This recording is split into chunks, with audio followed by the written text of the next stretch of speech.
In. I think today's gonna be a good episode. I got my good friend, Good Guy Politics. He's gonna be on. He's showing a video right now. He's gonna jump on stream later today, give his thoughts on a few current events. I'm also very excited. I'm gonna be on Ryan Knight's podcast, Amped Up, tomorrow, which is I think the biggest platform I've been on thus far. I think been on Status Coup, been on Ron Pacone show. So your boy moving up. Let me tweet my YouTube link and I'll be ready to go. Say what's up if you're in the chat so far. Going a little bit early today, but I wanted to discuss some of these issues because the big story that caught my mind was the new study on Medicare for all. Every time they look at Medicare for all, they find nothing but good things. And now we are seeing hundreds of thousands of lives would have been saved if we had common sense healthcare policy. I'm gonna just tweet my YouTube version out. Today's gonna be a good episode. But if you are here and join the chat, we very early on the stream. Say what's up. My friend gonna join a little bit later on. Hopefully you guys enjoyed the episode that I did with Jackie. Once again, Jackie killed it. She took over the show. Let's see. Live now discussing how Medicare for all would have saved countless lives during COVID-19. It seems like I don't really look at the numbers too much, but it seems like whenever I do YouTube and Twitch, I get about an even amount of people. Oh, we already got some people on Twitch saying hi. Hey guys, I'm glad you guys joined. We got some people that are we just only 2 minutes in. 5-star in the house. A-Box, you was killing the game yesterday. I really love it when you hop on stream because you usually leave really informative comments. Me and Mel was like, dang, A-Box is killing it in the comments. Because usually it'll be Forgiving You who have very long messages educating our comrades.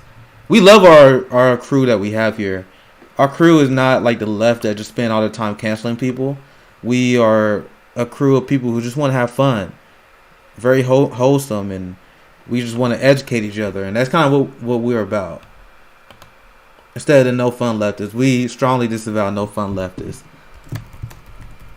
Yeah, I'm about to message Mel. She need to get or message Forgiving You. She need to get on here too.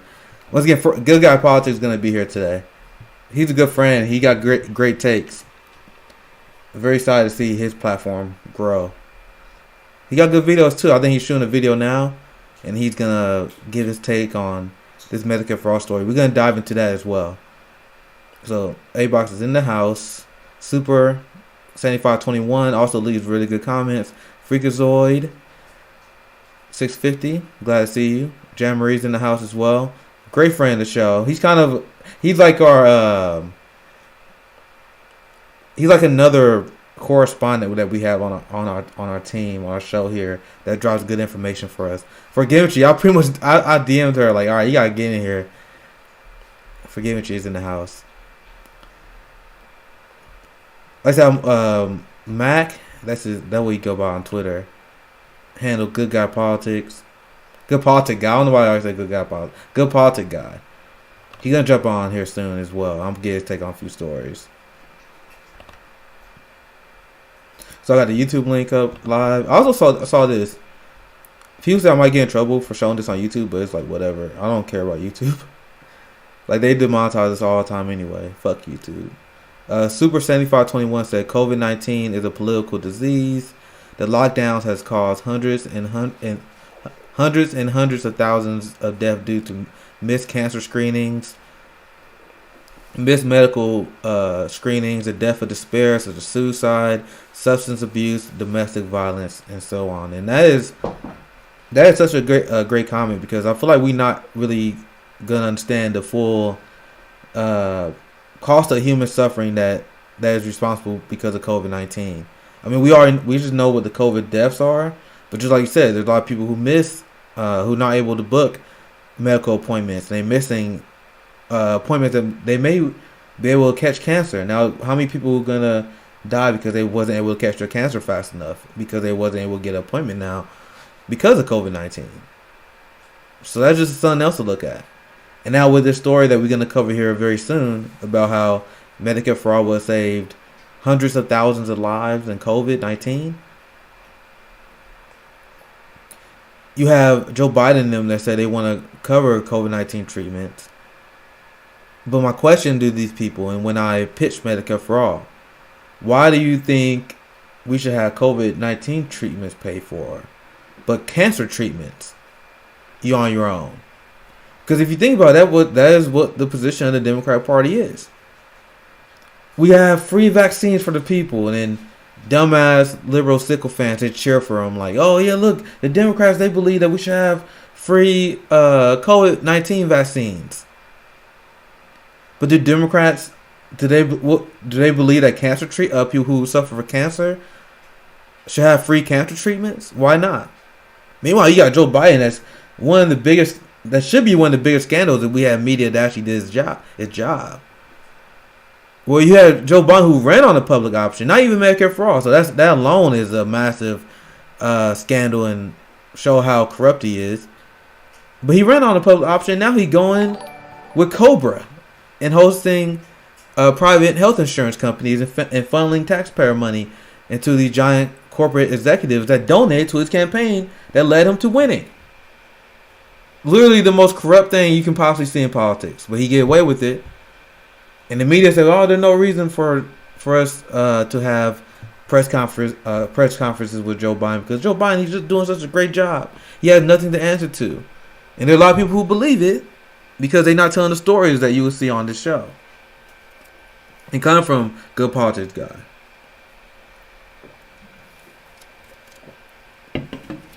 Maybe I should put the link under... That's why we fucking up. I need to put the link under the tweet while I said I was going to go live. But you guys know I like to read your comments, so keep it going. If you have anything you want to discuss, feel free to bring that up as well. I saw this. This is what I was tweeting about earlier. I'll let them know I'm about to discuss this as well.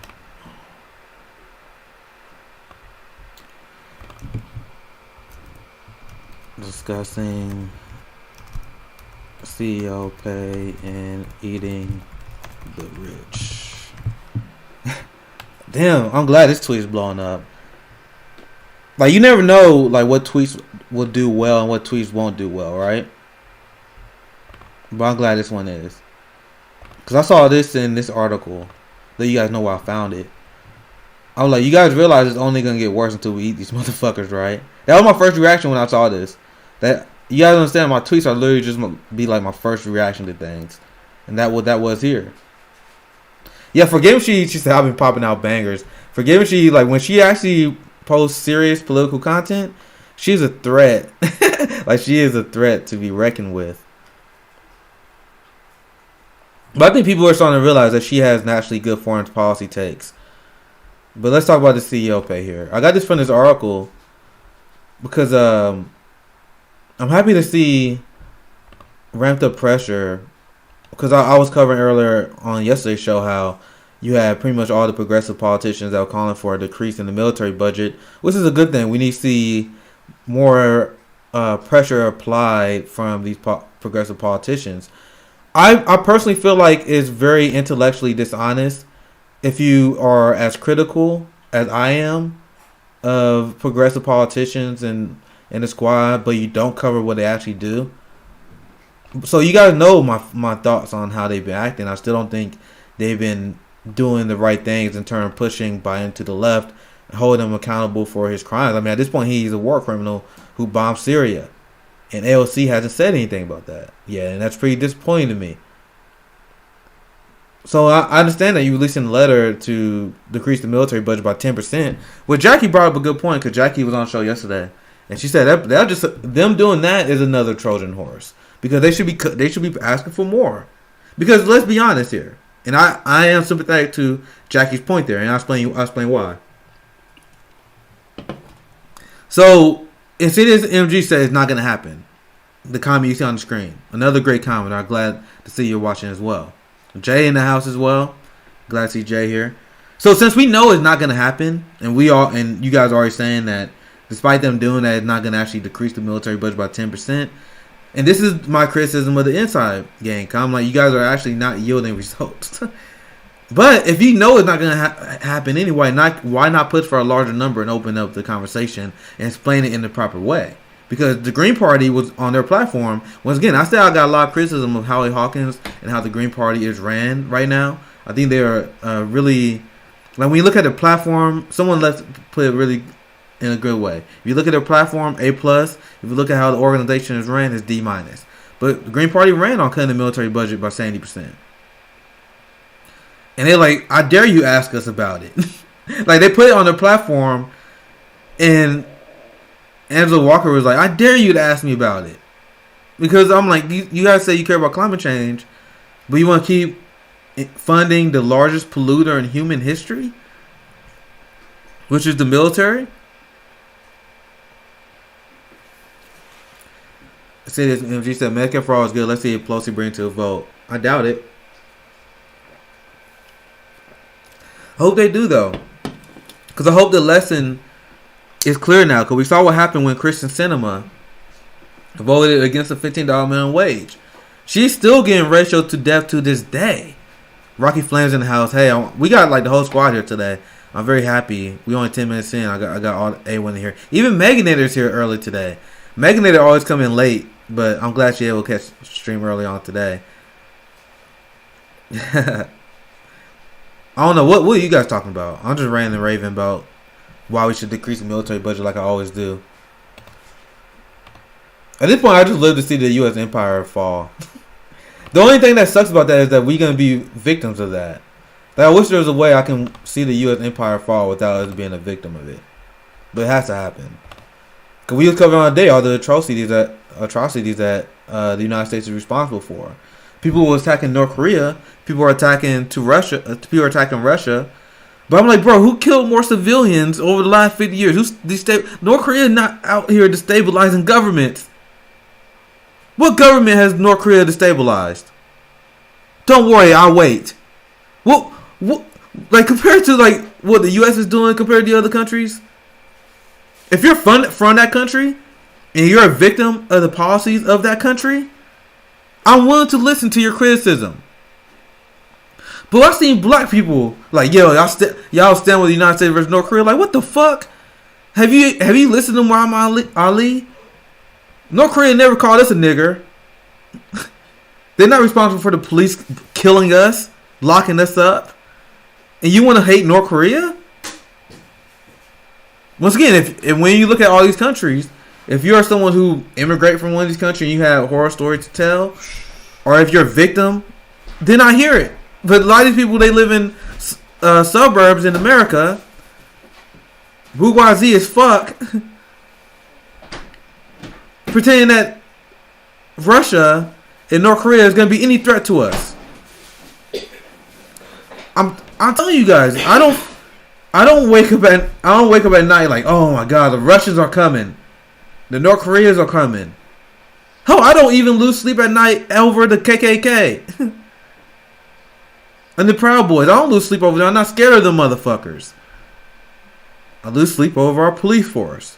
Our fascist police system.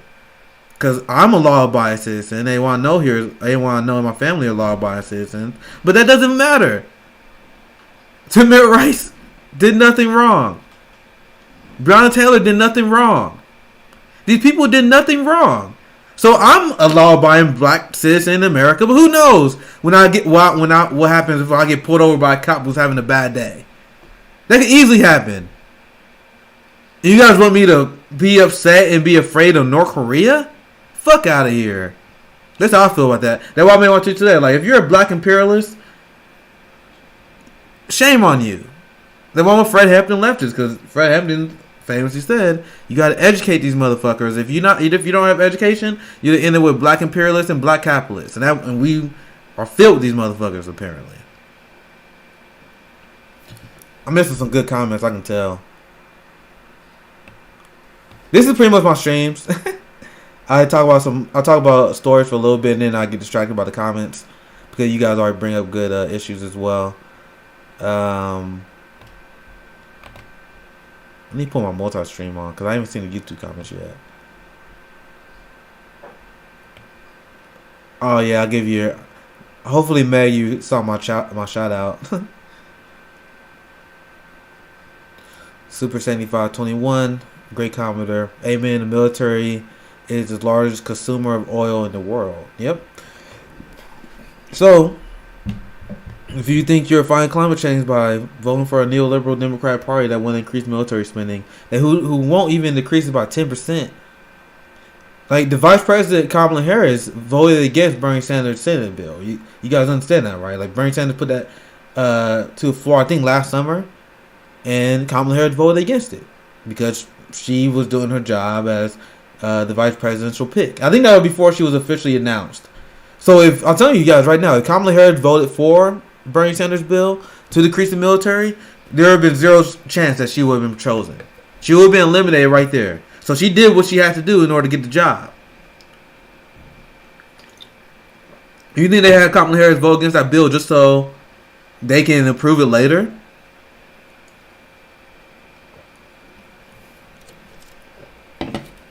They're very cynical. I can see them make sure they don't give Trump a victory that way. But I think they're way too tied to the military industrial complex. I now see the YouTube comments. I'm sorry for the ones I missed. Gotti says, Socialist MMA, I want to thank you for not only being a leftist in terms of domestic policy, but for your anti-imperialist advocacy. Excuse me.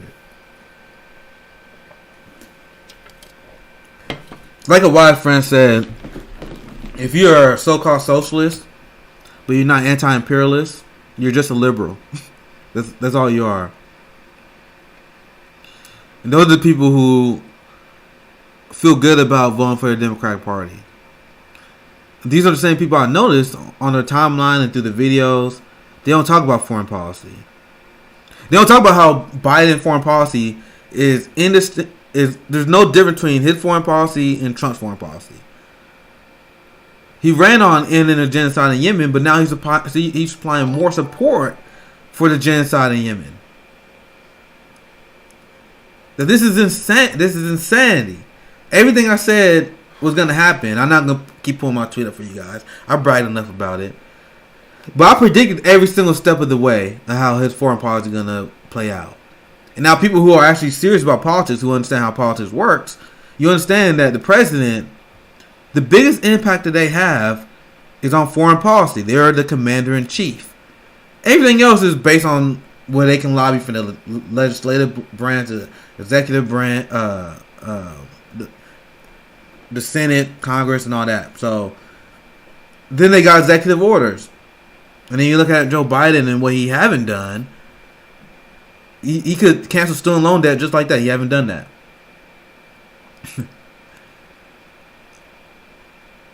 He could get ICE under control with a stroke of a pen. You guys realize that, right? So the excuses that coming out from the Biden administration,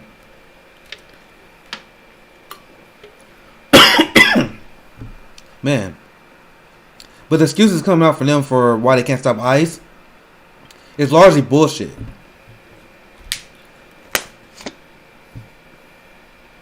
Yeah, Gotti said it. Gotti on YouTube. Those are the YouTube people that I'm pretty much talking about. You guys see the comment on the screen there. But you check out those YouTube, those people. I used to watch their stuff all the time. I don't really that much anymore. But I'm looking at their page now because I still follow a lot of these people, subscribe to them, just see what they're talking about.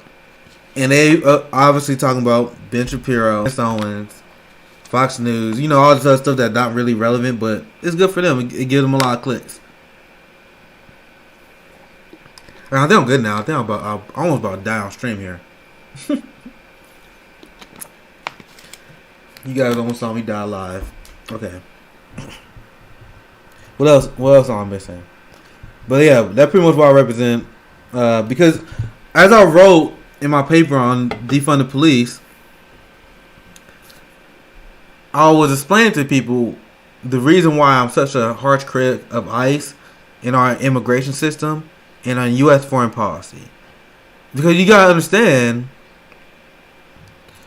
that the chances of me being a victim of ICE, I acknowledge that is very low.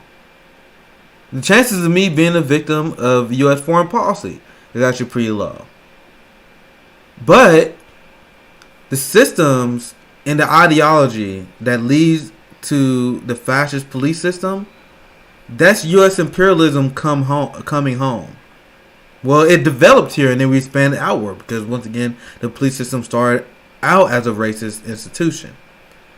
So if you are for defunded police, but you're not for abolishing ICE, or if you're for abolishing ICE, but you're not for defunded police, if you're against ending U.S. imperialism and ending endless war, but you're not for defunded police, you miss the point.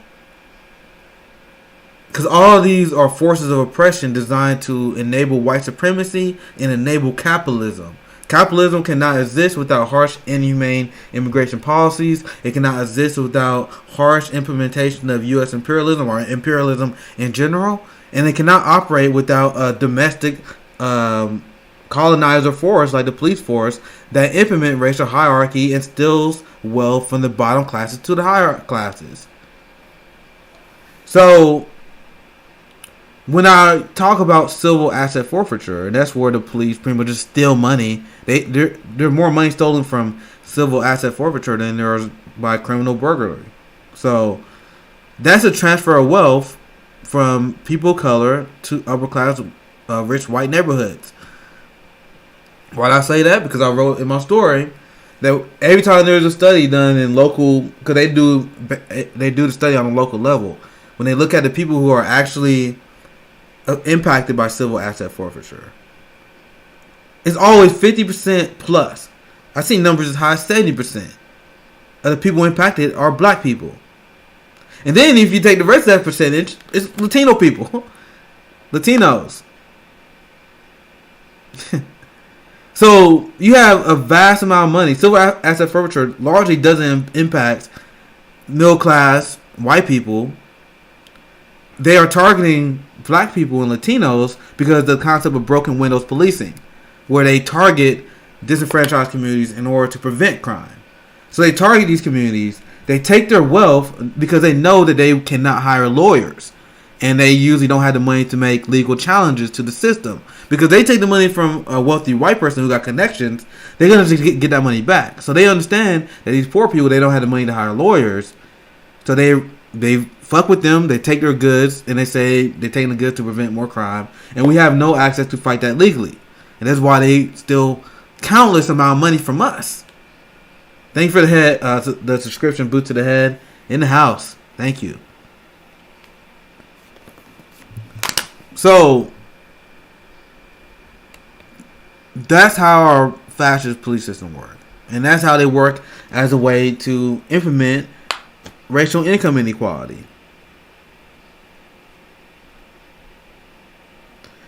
Mr. Valoraz says, civil asset forfeiture, my ass. You mean state-sponsored theft.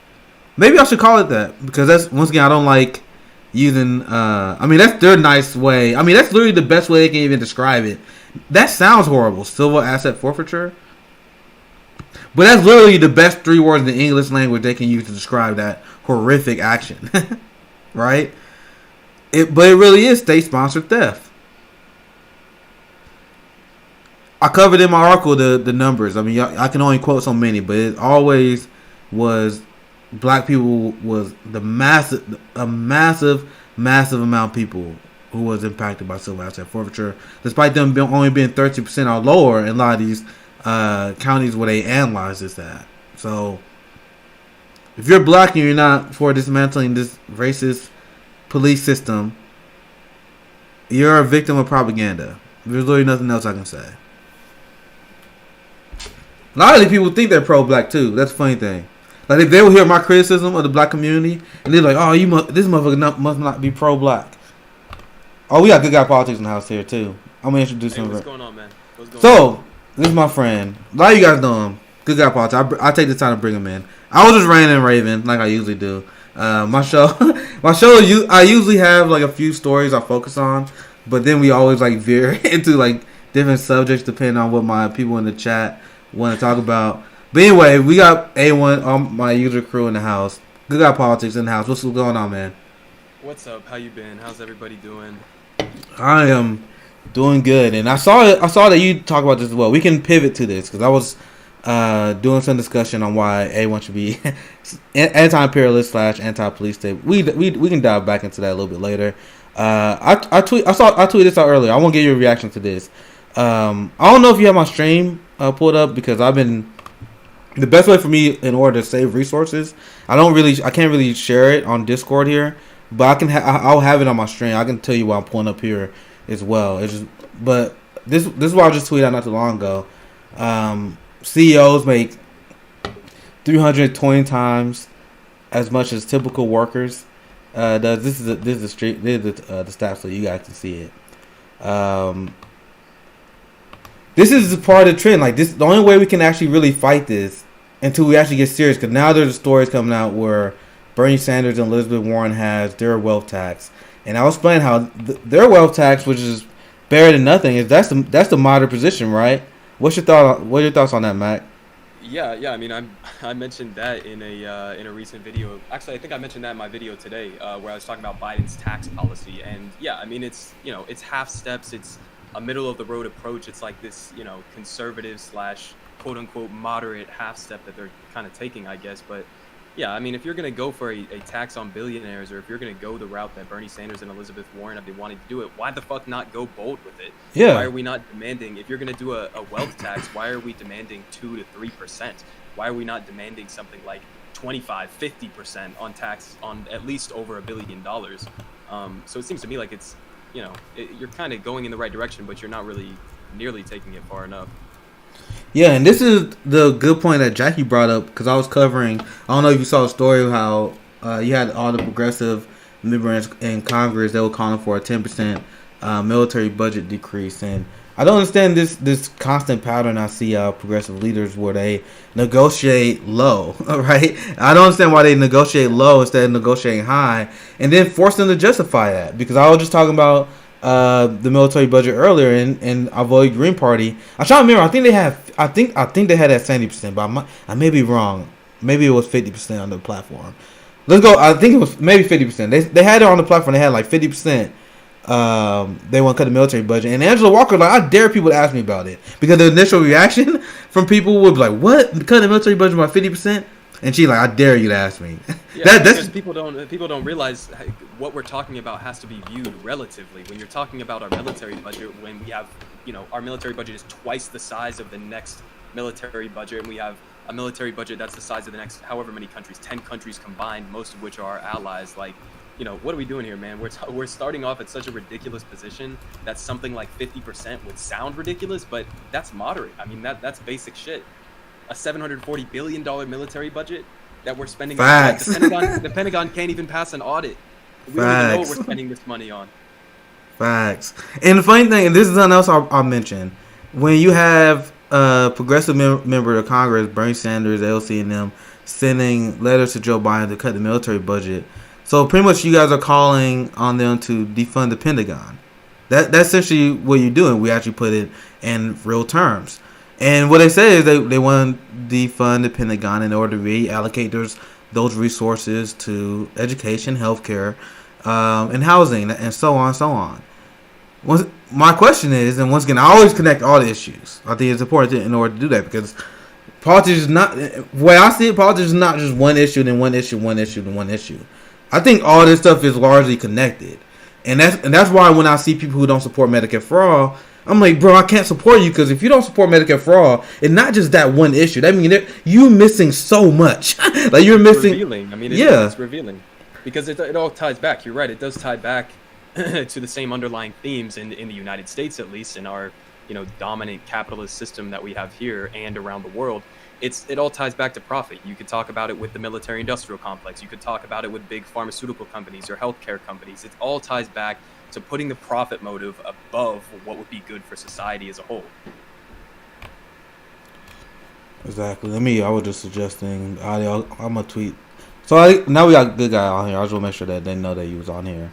But that when I saw this issue, and the reason why I brought that concept of policy is because if you are calling for us to decrease the Pentagon by 10% to reallocate those resources, why wouldn't you call for the same for the police budgets? Which is, I've seen progressive leaders been very tepid about this issue.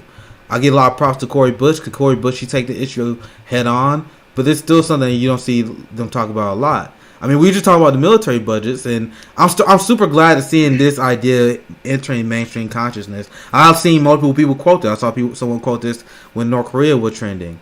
But you guys understand the New York NYPD spend 2 times more than the North Korean military does.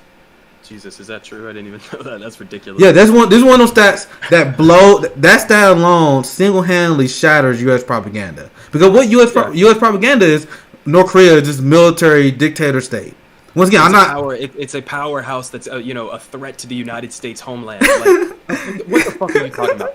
Yeah, I mean, it's similar to Iran on that front, which is like, and this is an opinion that a lot of liberals and conservatives in the mainstream discourse will think you're crazy for saying, but like, fucking North Korea and Iran don't want nuclear weapons or any of these things in order to like launch a strike on America's domestic land. They want it for a deterrence from American imperialism and from American aggression. And so it's I mean, to act as if, or to continue pretending as if like North Korea is the aggressor, or if like Iran is the aggressor in a lot of these circumstances, when historically and to this day we have always been the aggressor in these circumstances. It's just ridiculous. Yeah, I see. Forgive you in chat said, yeah, you're welcome. Now, she was the first person I saw that was tweeting about this. Props, and I saw someone else tweeting about it as well. And then once again, we ramping up tensions with Iran. And I was looking at when I was doing my paper on defund the police, I was doing the comparison of the military budget. I brought up that we barely spend. I mean, literally just under Iran in terms of New York police department in terms of the budget. So the country that we constantly vilify, they have nothing on us in terms of the authoritarian state that we live under, and the threat that we have towards peace in the world in general. That's why when they did the poll, I think this poll was in 2013, when they was asking everyone in different countries, like 100 different countries, who was the biggest threat to world peace, they wasn't listing North Korea. They wasn't listening to Russia. I think you're pretty aware of that study. Everyone was listening to America. They're like, yo, these people are fucking crazy. They're funding terrorists. They're literally funding terrorists. They're bombing the people that fight ISIS. They're destabilizing governments. What the fuck? Like, that's the mindset that everyone else has. And people and it's also because that analogy that you just brought up between the police and the military, it's not just important for like why we should be defunding both of these institutions, and because they both have bloated budgets, but it's also the way in which they're acting in the communities in which they are placed. Yes, like our military is overseas and terrorizing a lot of these communities that have nothing to fucking do at all with American security. And then in the same way, police in the United States are in these communities, and they're really acting more of a terrorist occupying force than they are. That's the perfect way to put it. A legitimate, like, because the U.S. government will always try to sell people on the idea that, oh, well, we're not going over there and terrorizing civilians. We're going over there trying to spread democracy. We're trying to like spread, stability and peace in the region, even though that's the complete opposite of what they're doing. And it's the same thing here domestically. When you look at the police, you look at the most heavily policed cities around the country, and they also have the highest crime rates. Why is that? Well, because maybe police are not actually preventing crime. They're not actually the solution to the problem of crime in society. For that, you would actually have to address some of the underlying fundamental issues. And not only that, they lead to more crime. That's the funny thing. I was talking to my good friend Awkward on 10 Demands. It's like when people have encounters with the police, it actually increases their chance to be a repeat offender in the system. So not only are they a giant force that fail to prevent crime, they are complicit in enabling and getting people funneled into the system where they can get out of a life of crime. And that's largely due to the system and way it's forced to operate. Because once you're in the system, just the same way it's expensive to be poor, it's really hard to get out of life a criminal. Because once you become a felon, it's really hard to make a living wage. You're forced to do whatever it takes. I mean, I cover that in my article as well. This is the broken concept of broken windows policing, because they believe if you just police every single minor infraction, it forces the community to clean itself up. But why was Eric Garner forced to sell loose cigarettes in the first place? Like, why does shoplifting? Why did that go up during the COVID crisis? Like, there are stories written about how there is a surge and a spike in shoplifting. These people are just stealing because they have to. It's because these crime is linked to poverty, and it's been shown not only in our country but multiple countries. Every single time this study has been done, that is what has been shown. So people and critics of defund the police are deeply unserious because I'm asking for your answer, and I challenge you to point out one time in history where the police ever operated the way you claimed it does.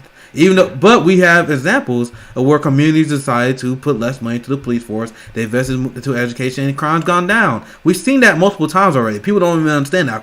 I quote a few examples in that article as well.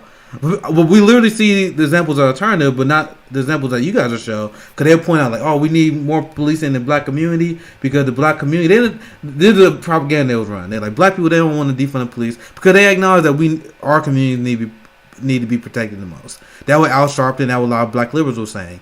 For one, that wasn't even true, because even if you look at defund the police, that when it was at least popular, the two demographics where it actually had approval was Democrats and black people.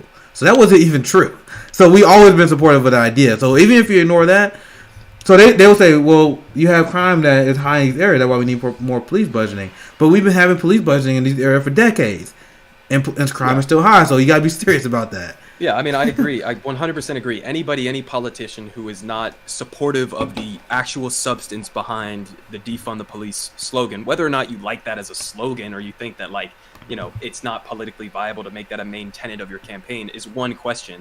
But for people who don't support even the underlying substance of defund the police are, as you said, completely, deeply unserious people. They're a joke because you're not even admitting that the problem exists. Not only are you not proposing a legitimate solution, you're not even admitting that the problem exists. So, yeah, I mean, credit to Cori Bush for being willing to actually go out and make the case. But even to the extent that defund the police is an unpopular slogan, or, you know, that they say it's an unpopular slogan, well, okay, then go fucking make the case for it and explain what it actually means so that people will get behind it. Because if you explain what it is, it's not anything radical. It's not, people aren't saying, hey, we're going to abolish the police tomorrow. They're saying we need a strategic reallocation of resources, and these bloated police budgets, just like we have bloated military budgets as well, could be better and more effectively allocated in different areas. So it's like, it's a very easy argument, I feel like, to make, but a lot of politicians shy away from it.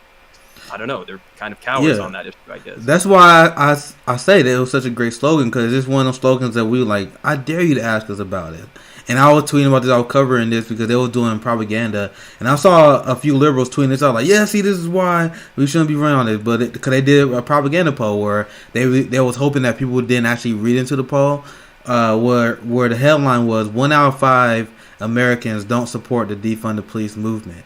But then if you actually dive into the poll, it literally the same consistent results we have seen, which I tweeted about, that show a stark increase in defund the police, because they asked the question. This is the part they decided to make the headline. They said, "Do you support the defund the police movement?" And people were like, "No, I don't support that." And they were like, "Okay, do you support taking money from the police department and reallocating it to social services like housing, healthcare, and education?" And then the numbers skyrocketed. like the numbers literally shot up. Yeah, that's a total failure of the media as well. And this is something that pisses me off all the time about the media, is they act as if they're like some neutral force, as if they aren't the ones who are shaping public discussion. So they'll say something like, oh, well, you know, whatever policy it is, Medicare for all is unpopular, or defund the police is unpopular. And they don't even explain what it is. They don't even get to the substance. They just like do a bunch of corporate propaganda and then turn around and act as if they didn't have any influence and say like, oh, look, I guess people don't like it. They don't really know what defund the police. I mean, I remember hearing news stories at the height of the George Floyd and Breonna Taylor protests and stuff in the summer of media outlets using that type of language of literally like, oh, well, defund the police is a bad slogan because people don't know what it means. It's like, what the fuck do you think your job is? Like, yeah, you're supposed to be one educating people. God forbid that your job, that you do your job as a media to actually explain what we mean when we say defund the police. Like that, it's such a joke. And this is exactly why I say that we are the most propagandized country, because a lot of people, they just look at everything as face value. But the fact that people even believe that these people are honest actors, because at least if you look at other countries, they acknowledge that what they see on their TV is propaganda. Like I talk to these people, they're like, yeah, we know it's propaganda over here. But no, there's a lot of people that they watch Anderson Cooper, they watch these people and they think they actually getting like straight up news. Joanne Reed, they getting straight up facts there. Let's see what people in the chat are saying. I apologize, I've been missing a lot of people in the chat. Said we should cut by 75%. I'm assuming they were talking about the military budget, and that's been my main point. If you're actually serious about climate change, you gotta cut the military budget. Boots to the Head, you got a lot of fans here. Boots to the Head joined the conversation. Shout out to you. Forgive me, said Iran plus North Korea nukes are the only thing that gives the U.S. empire pause from invading them. That's true, and that's yep. It also like the example that's frequently brought up with a comparison to North Korea or Iran is Libya. It's like yes, I was just about to bring that up. Yep. Like we told him, do the disarmament, give up your weapons, we'll be fine, and then we fucking go back on our word. So we go back on our word with Iran as well, with Trump pulling out of the nuclear agreement, and now Biden not even aggressively trying to get back into it or trying to make demands from the Iranians as if we weren't the ones who pulled out of the deal. So it's always us fucking up these situations. Jared Kushner was praising their Iran policy for a reason. I mean, I've been aggressively covering that. Once again, I've been banging my head. Like, I don't got a giant platform. I don't understand why there's not something that's a giant scandal, because that was one of the things that people will yell at me the most. Like, you got to vote for Biden because he at least get back in the Iran deal. And I'm like, and I once again, I tweeted this out in December. I've been bragging about this plenty, but every single foreign policy thing that Biden has done, I predicted. I literally said I think he's gonna escalate tensions on Iran. Check. I said I was skeptical that he was gonna end the genocide in Yemen. Check. I was actually surprised because according to the reports and according to what I heard, he actually increased coalition support, like increased the amount we actually funding that genocide. So I'm actually kind of shocked on that. I actually undersold that, and I say he's gonna escalate the new Cold War with Russia. Now we already seeing. I don't even want to say Russiagate 3.0 because I think we're beyond that. It's like, so I'm just calling it Russiagate 2021. It's Russia. I mean, it's Russia for Democrats. It's China for conservatives. We're definitely headed towards another Cold War with one of these countries. But yeah, I mean, especially on the Yemen thing, because the Yemen and the Iran situation for Biden was, to me, the most clear cut. That's a fucking layup. Like, how do you fuck that up? I mean, how do you fuck that up to say, like, with Iran, all you have to do is go to Iran, say, listen, that was a rough chapter of what we just happened with Trump. We're sorry about the sanctions. We're sorry, blah, blah, blah. Let's get back into the deal, the original terms of the deal. Iran was following in accordance with that deal. And that was the best thing that we had on the table. Let's get right back into it. But no, of course, Biden instead chooses to drop bombs on Iranian-backed militias in Syria or whatever the fuck. I mean, it's just ridiculous. Like, he's not even getting the layups. And then with the war in Yemen, of course, Joe Biden, like you predicted it, other people, I'm guessing, probably did as well, but like, of course, the U.S. would use that language shift there to, instead of just actually ending our support of the genocide in Yemen, all he did was change it from saying, okay, we're no longer to be aiding offensive support to the genocide in Yemen, and now we're just going to switch to basically calling everything defensive. Like, I mean, easiest. Yeah, Trump is not anti-war by any stretch of the imagination, but my point always was liberals are the better imperialists, meaning they can sell it better, and that's why they didn't like Trump. Because Trump, polite imperialists. And this is part I always emphasize, because it drives me crazy when people pretend Trump is anti-war. I'm like, Trump is not anti-war. He's just a horrible imperialist. Because he tried to have his war. He tried to create a war in Iran. I mean, he literally executed a military general from Iran. But Iran, I said it on my stream before, and people can get mad when I quote unquote praise our adversaries, but I don't give a fuck. To me, there's no such thing as an adversary country. Our country's my adversary as it is right now. But if you look at the restraint that Iran and North Korea has shown the last few years, how can you not be impressed by that? I mean, all you have to do is think about what would have happened if it was the reverse. What would have happened if Iran had executed, like, it would be the equivalent to Iran killing like Mike Pompeo in Canada as he's on a trip or something. Like, it's just so ridiculous to think that the fact that they responded in the way that they did with, missile strikes on U.S. Resources or whatever you want to call them, assets in Iraq. Yeah, that was extremely restrained given what we just did to them.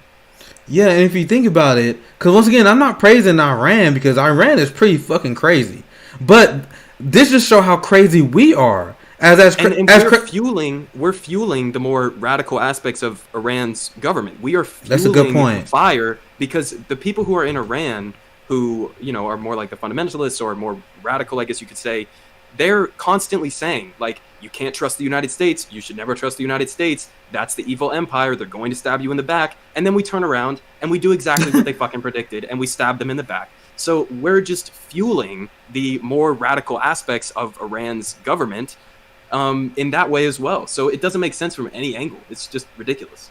Yeah, and like I was saying, like you have Iran, who once again they had their own issues, but even they seen what Trump was doing in order to create World War III, and it was like, are you guys out of your fucking mind? Like just like you brought up a good point. I was literally just about to say that when you imagine what would happen if Iran or North Korea or anybody executed a United States military commander. I don't know exactly what a rank, military general. He was very high up and he was very respected. He was the top. Yeah, he was like one of the top people to fight ISIS and other terrorist fighters for like last decade or so. So I'm like, bro, it'll be straight up World War III, something like that in America. And Iran, and that was pretty much Iran reaction. I can tell they was like, bro, we want to fuck you up so bad.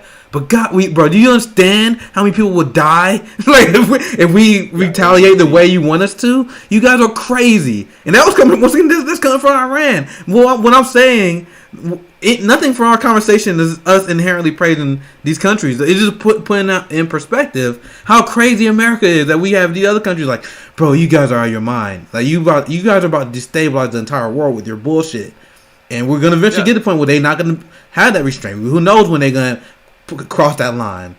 I mean, when I talk about like U.S. imperialism and stuff, I generally try to not even comment on whether or not I approve of the governments that we're talking about, because it's not relevant. Like, this is just foreign policy 101. Like, you don't fuck over and backstab your supposed enemies that you're trying to talk about, and you don't do the entire United States foreign policy in the Middle East doesn't even make sense. If you want to believe the United States that we care about like democracy or that we care about human rights, then we turn around and we're best friends with Saudi Arabia. Like, and Joe Biden doesn't even want to do anything to hold MBS accountable for murdering a U.S. Journalist. Like, our foreign policy is completely inconsistent. Yeah, I mean, they literally don't even have any strategy. Like, there's people that was losing their shit at the idea of Trump pulling troops out of Afghanistan. Just like you said, our entire Middle East policy is completely incoherent. I mean, there's studies, I'll report this on my show, where you had people on the inside that literally was telling people that we had no idea how to win this war. Like, they was blatantly lying to people. This happened under a few administrations, including the Obama and Biden administration, where they was kind of straight up lying about who our path to victory, whether we had one, the status of the war. And not only that, you can just look at even recent examples like the Syria bombing. Like, if you explain it to when you explain it to average American, they'd be like, what? Because like we bombing Iranian-backed militias in response to us occupying Iraq, but those Iranian militia-backed people that we bombed was fighting ISIS. The people that are supposed to be like, how many people actually know that? How many people actually know that the people that we bomb are fighting the people that supposedly are known enemy, that even Americans hate and ISIS? Like, do they understand that? Do they understand how completely incoherent this is? It's lazy propaganda. Like, the U.S. isn't even trying anymore. Like, they don't even try to justify why we're there at all. Like, I none of the coverage that I saw on any of the mainstream outlets were even asking the question of like, hey, okay, they supposedly attacked us in some of these bases that we have in Iraq or whatever.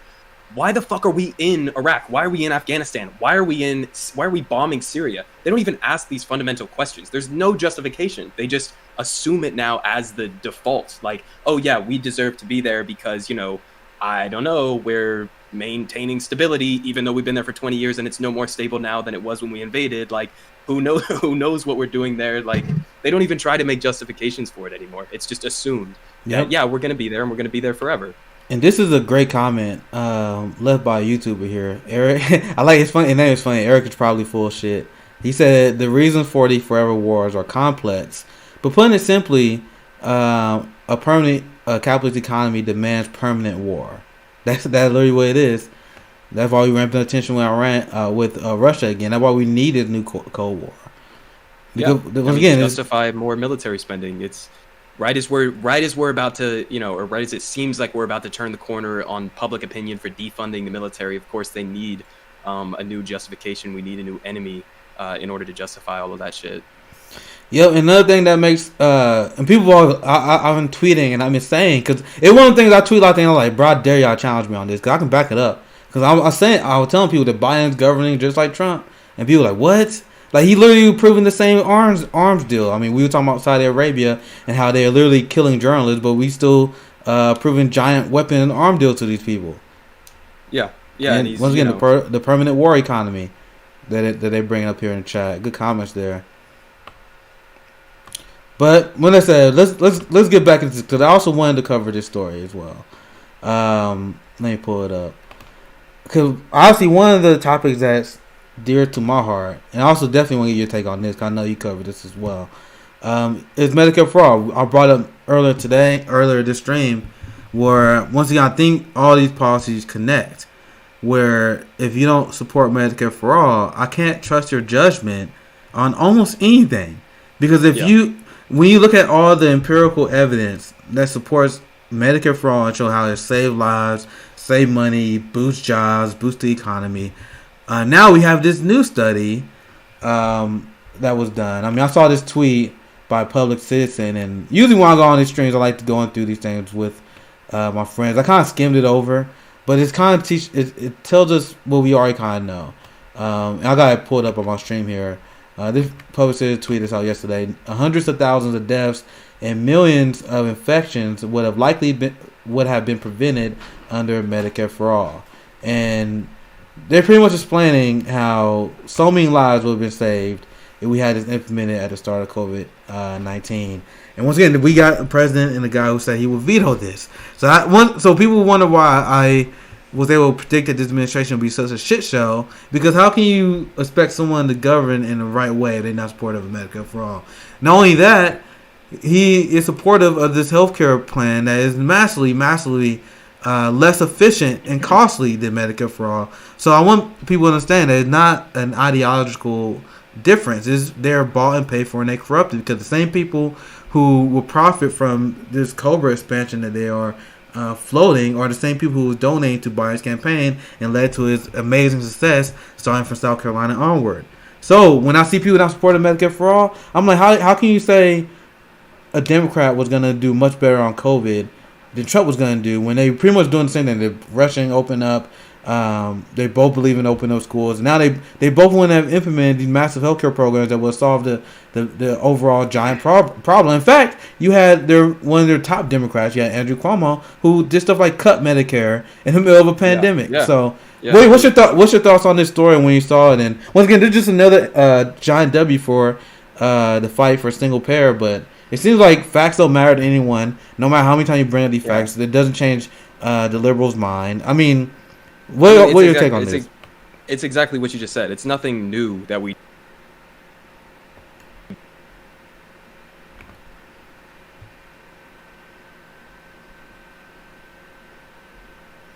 There we go. I'm back. Yeah, I'm back. But go ahead, brother.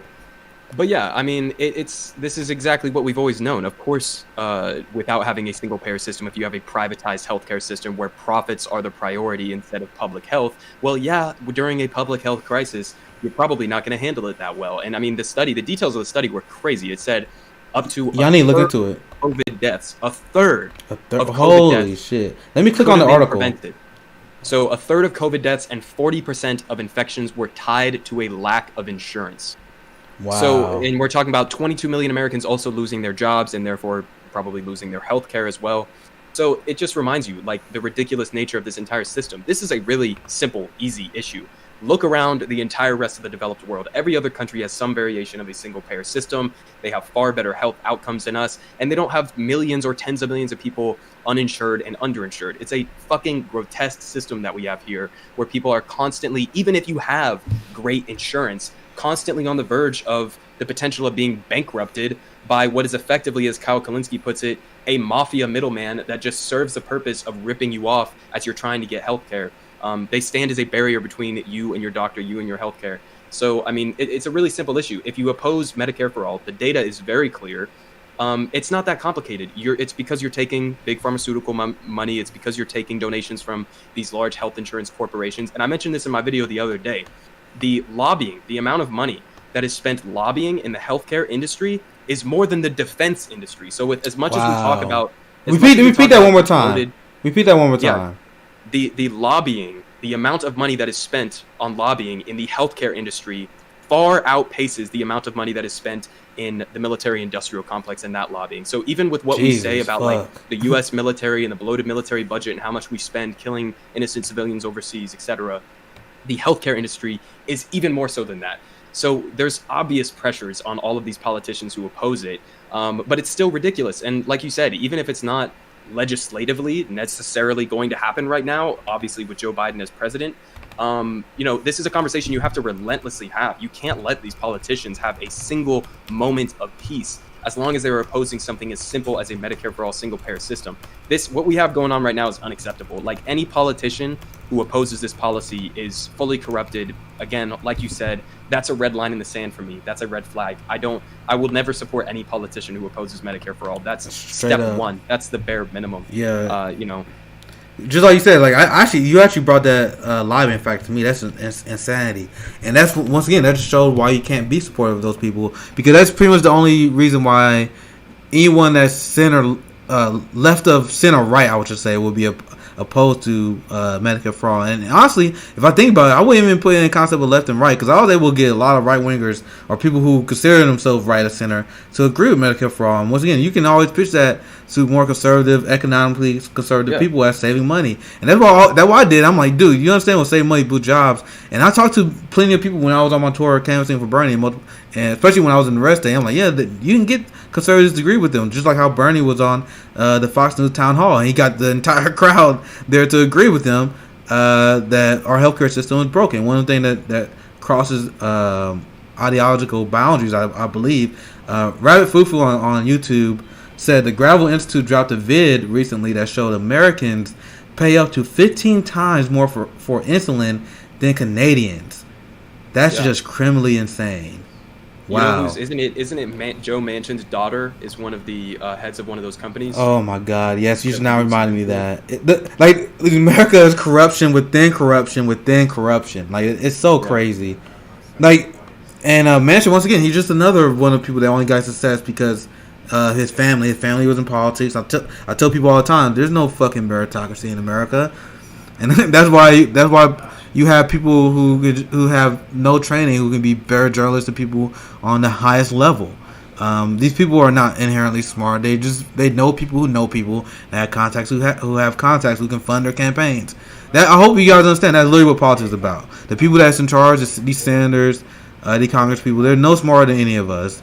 In fact, I would say they're much dumber than a lot of us. They just know people who can fund their campaigns. That's it. That's all. That's the only way it is. I think we're kind of trending in the right direction, at least on campaign funding, because it's definitely, at least with the internet and all of this, like, developing with these politicians who have gigantic platforms online and stuff, it's definitely a lot easier, or would be a lot easier, to launch a campaign with just progressive grassroots funding now than it has previously before. So, I mean, there's no excuse to be taking any corporate donations now at all, really. Exactly, and they getting really good at kind of hiding their corporate tracks. They do a lot of shady stuff, like where they pretty much take money from the rich friends, and then they're like, oh yeah, see, they just grassroots donations. They do a lot of weird stuff like that now. Like, they starting to adjust, but we see. IMV said, I can't believe some people actually want to pay for healthcare. Fuck is that about? I think, like, this is what I was discussing in my healthcare, because that doesn't make any sense at face value until you realize how selfish and crazy a lot of Americans are. I honestly think, like, if you look at the very small percentage of Americans who oppose single payer healthcare, they know that our healthcare system is broken, and this is the same for the people who support giant police budgets. They know that shit doesn't work. They know our healthcare system is massively inefficient. When I say that our healthcare system is horrible, and when I tell people that the public option will be horrible as well because it creates a multi-tiered level of healthcare, like, that flaw is a feature for some people. Like, they love the fact that they get better healthcare than people who they deem to be lesser to them. It's part of the human ego. Like, they love the idea that they have platinum or gold plated healthcare. Meanwhile, someone, because they don't have their social status or their job, or they don't make the amount of money, they think they legitimately think they don't deserve the same quality healthcare they receive. And that's also it's also a delusional position, because what Medicare for All is saying is not like, oh, you're going to have to give up your gold standard healthcare plan for something worse. Exactly. It's saying everybody gets the gold standard healthcare plan. You have everything covered. It's free at the point of service. There's no risk of being bankrupted by medical bills or any of that. So it's like saying, why wouldn't you want to give everybody that best healthcare plan, or even better than the best healthcare plan that you're currently getting? And Eric could drop in some great comments on the YouTube side here. Human misery has become the biggest profit center in America. That's exactly what it is, and that's why. And the point you just made is exactly why I say I think it's because people want that multi-tier approach in our society, and a lot of people who are deeply elitist and deeply sick. And I think that's because, once again, when we actually explain to them that they will still have high quality of health care, they can even purchase some supplemental care in some cases. They don't want poor people to have those benefits, and that literally what it ties down to. Especially, I mean, if you look into a lot of people who are Republican who oppose Medicare for All, hell, even some liberals. Once again, I think a lot of people give them people too much credit in terms of them not being racist. I think they just don't want black people and other people of color to have the same quality health care they have. I think that's a very large part of it. That a lot of people, that doesn't come from truth that a lot of people don't want to talk about. But when we actually explain the benefits and how you actually be saving more money per household, they still object to it because that underlying principle. That's why I really think it is. That's why I even say I can't believe some people want to pay for healthcare. I mean, they want to pay a little bit more just so they can say just like way people pay a little bit more so they can say they got a much better person. Someone like whenever I hear about wealthy women who spend $500 to like $1,000 on a purse, I'm like, what the fuck? I mean, that's just they do that so they can stunt on their female friends. Oh, you only got $100 bag, I got $500 bag. I mean, that same concept applies to many other things in life. I mean, I think that applies to healthcare as well. Oh, you only got the bronze level plan. I got the platinum plan where I don't have to pay anything, etc., etc., etc. I think once again, I really do think that's a big part of it. Yeah, I mean, it definitely is. It's also, again, it's just all of these things are because people have been propagandized. They're wrong about these things. You know, I mean, you think like, oh, you're going to lose access to your doctor or something if we switch to it. No, it's the current system right now where you have private companies who are able to step in and say, no, you can't go see this doctor, that's out of network. This hospital that you went to, that's out of network. And so, like, I had an example when my mom, she had a scare with her heart. She was having heart pains, had to go to the hospital. It ended up being nothing. But anyways, she went to the hospital, right? And I vividly remember this because it's sick. And my mom is not, like, you know, struggling right now. She's pretty well off. And even her initial reaction on the way to the hospital was to say, I'm going to call my health insurance company to figure out which hospital I should go to that's in network. So we called them, went to the right hospital that was in network, and then she gets care, and it turns out that the doctor that they used at this hospital happened to not be in network, and then she's faced with tens of thousands of dollars in bills crazy from that, and she has insurance. So it's just it's absurd. Like, under Medicare for All, under a Medicare for All system, you would have more freedom. You would be able to see any doctor. There's no such thing as in and out of network. You don't have to worry about that shit. So it's more freedom. I think that's a good selling point to use for Medicare for All. It is the freer system that gets you access to better healthcare and doesn't restrict you. Yeah, man, that literally is exactly why I would tell people. And that story is tragic. And there's so many people that face those same stories as well. I mean, that's why we've seen Medicare for All shifting and became so massively popular. That's why, once again, I have zero respect, and that's why you gotta see my analysis on the type of person. On the type of person who won't support Medicare for All. I mean, these are the hardest people to talk to. I mean, people always think I'm exaggerating when I say how much better time talking to like the average Trump supporter than the Pete Buttigieg supporter. But imagine the liberal Democrat who's against Medicare for All despite everything we're saying. Because Buttigieg once again said 70% of the country wants Medicare for All. A large percent of Republicans and right-wingers support it. I mean, I saw a poll where the number was as high as 46% of them do. So it's like, who are these Democrats who don't support it? Is these insufferable, rich, bourgeoisie white people? Like these are the people that, I mean, at least I'm not gonna overstate. I didn't flip everyone I talked to when I was canvassing for Bernie and when I was in South Carolina, a deeply red state. But once again, I talked to some people who was on farms who was a little bit more country, who may have been a little bit more right leaning but apolitical that will hear me out. Like, what? You're a black socialist? What's that? What's that about? But I open the door.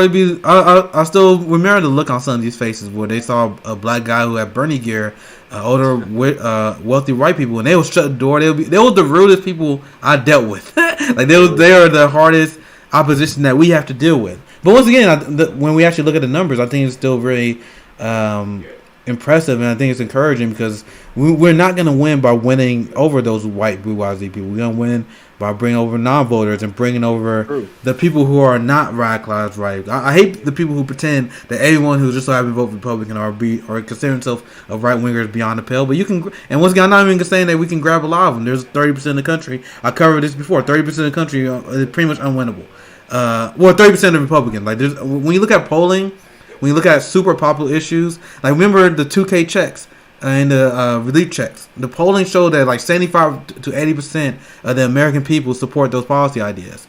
And then you think about it, like, what, 75 to 80%? Who's these 20%? Then you look at every single time there's a popular program like raising the minimum wage, ending the wars, like these kind of stuff that is massively popular. There's always 20%, and the mix of those white, wealthy liberals, and then a large of it is conservatives. Those are the people we can't win. Like, stop focusing on those people so much. But the people that, like, in the middle, even the people that are leaning a little bit to the right, like, that's the coalition we need to win, right? Yeah. You do that by making the arguments on the substance of the policy and how it will directly, materially improve people's lives. Like, you don't have to play this tribalist, partisan, party politics game where you're just focused on blue team versus red team. If you just sell the policies on the merits themselves, you'll win a lot of these arguments, even with conservatives. But that's why I don't understand why any of the squad or any of these other progressives in Congress don't want to take on these fights. Like, I would love to be the bad. I would love to be a bad guy. The worst thing that I've heard from, some people who are making excuses for, whatever it was, maybe it was a force to vote thing or whatever. The biggest warning that I've heard from people is they say, oh, well, the establishment's going to crack down on you. Oh, well, the media is going to crack down on you. And they're doing that all the fucking time. They just ran an entire Democratic primary where the establishment of the Democratic Party threw their entire force down on Bernie Sanders. It ended up winning. I would argue it ended up winning because Bernie wasn't able to do what was necessary to win. But the point is, he made it through that entire Democratic primary with the full force of the corrupt Democratic establishment on his shoulders.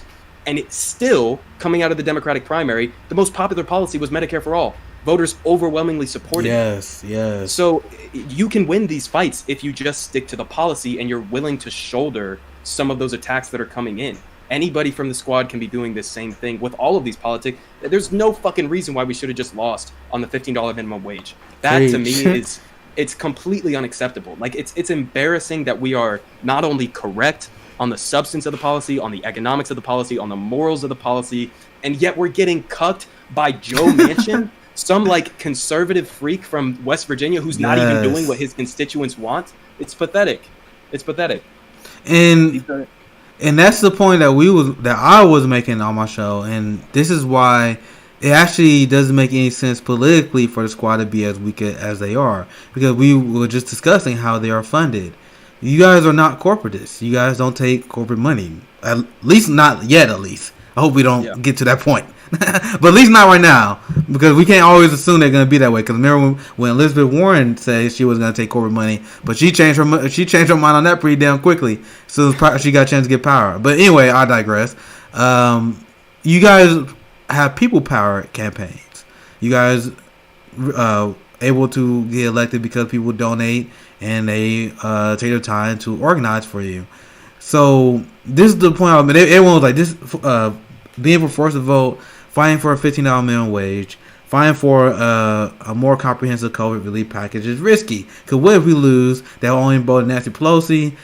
The idea that these unpopular politicians like Nancy Pelosi have any leverage over you is a complete joke. And plus, there's no risk involved, because the greater risk is you not acting. Because the greater risk of you not acting, because now you got people. I literally have friends that are like, yo, I'm not donating to Nina Turner. I'm not donating to none of these people no more. And also, nobody's waiting for us. Like, it's not going to get easier as time goes on. There's always going to be that blockade with the establishment. Yeah, exactly. You can't win by playing the backroom politics games. That's where they thrive. You got to take it to the public sphere and make it as dramatic and as serious a fight as possible. Yeah, and I remember Richard Wolff actually pointed this out. He said there couldn't possibly be better PR for you, period, than making a very public fight for a $15 minimum wage. Like, can you imagine if Bernie Sanders, the squad, and all of them came together and was making a very, very public thing where they was like, yeah, we're not fucking supporting this COVID relief bill unless you guys increase the starvation wage. I mean, you got to come out swinging. Like, we live in starvation. Go ahead. You can make the argument on the substance and stuff like that, but also this is a fucking policy that Joe Biden himself ran on. Yes. All you have to do is say, Joe Biden, you ran on this. This is the only time we're going to get to follow through on that promise. Let's do it right now. Yep. Bring that up over and over again. I mean, they love to tweet. Which again, I think tweeting is a good way of communicating. But that should be a tweet they make every damn day. I mean, like during while this fight was happening, every single day. Hey, yo, Joe Biden, what about that $15 minimum wage you promised? If I was AOC, at him. Add him. Hell, play the video. Ilhan Omar, AOC should have been tweeting that shit every damn day. You know how fast that would change shit. You know how fast that would change stuff. And you hit the nail right on the head. Like, this is the battle. I mean, once again, I floated the idea of running, and the only reason was because, like, bro, I would love to be able to be hated by the establishment. I get a lot of hate just on Twitter, and I love it. I love every second of the hate I get from the liberal crowd. I'm like, bro, I'm not trying to be your friends. So I'm like, bro, if I had people in power that was losing their shit because I was fighting for a living wage for my community and working class people, I would bathe in that. Like that would be the greatest glory I could possibly ask for. And who's gonna fight you on that? What? Joe Manchin's gonna take a public fight with you against a policy that 63% of West Virginia voters are in favor of? He's not gonna want to take that fight.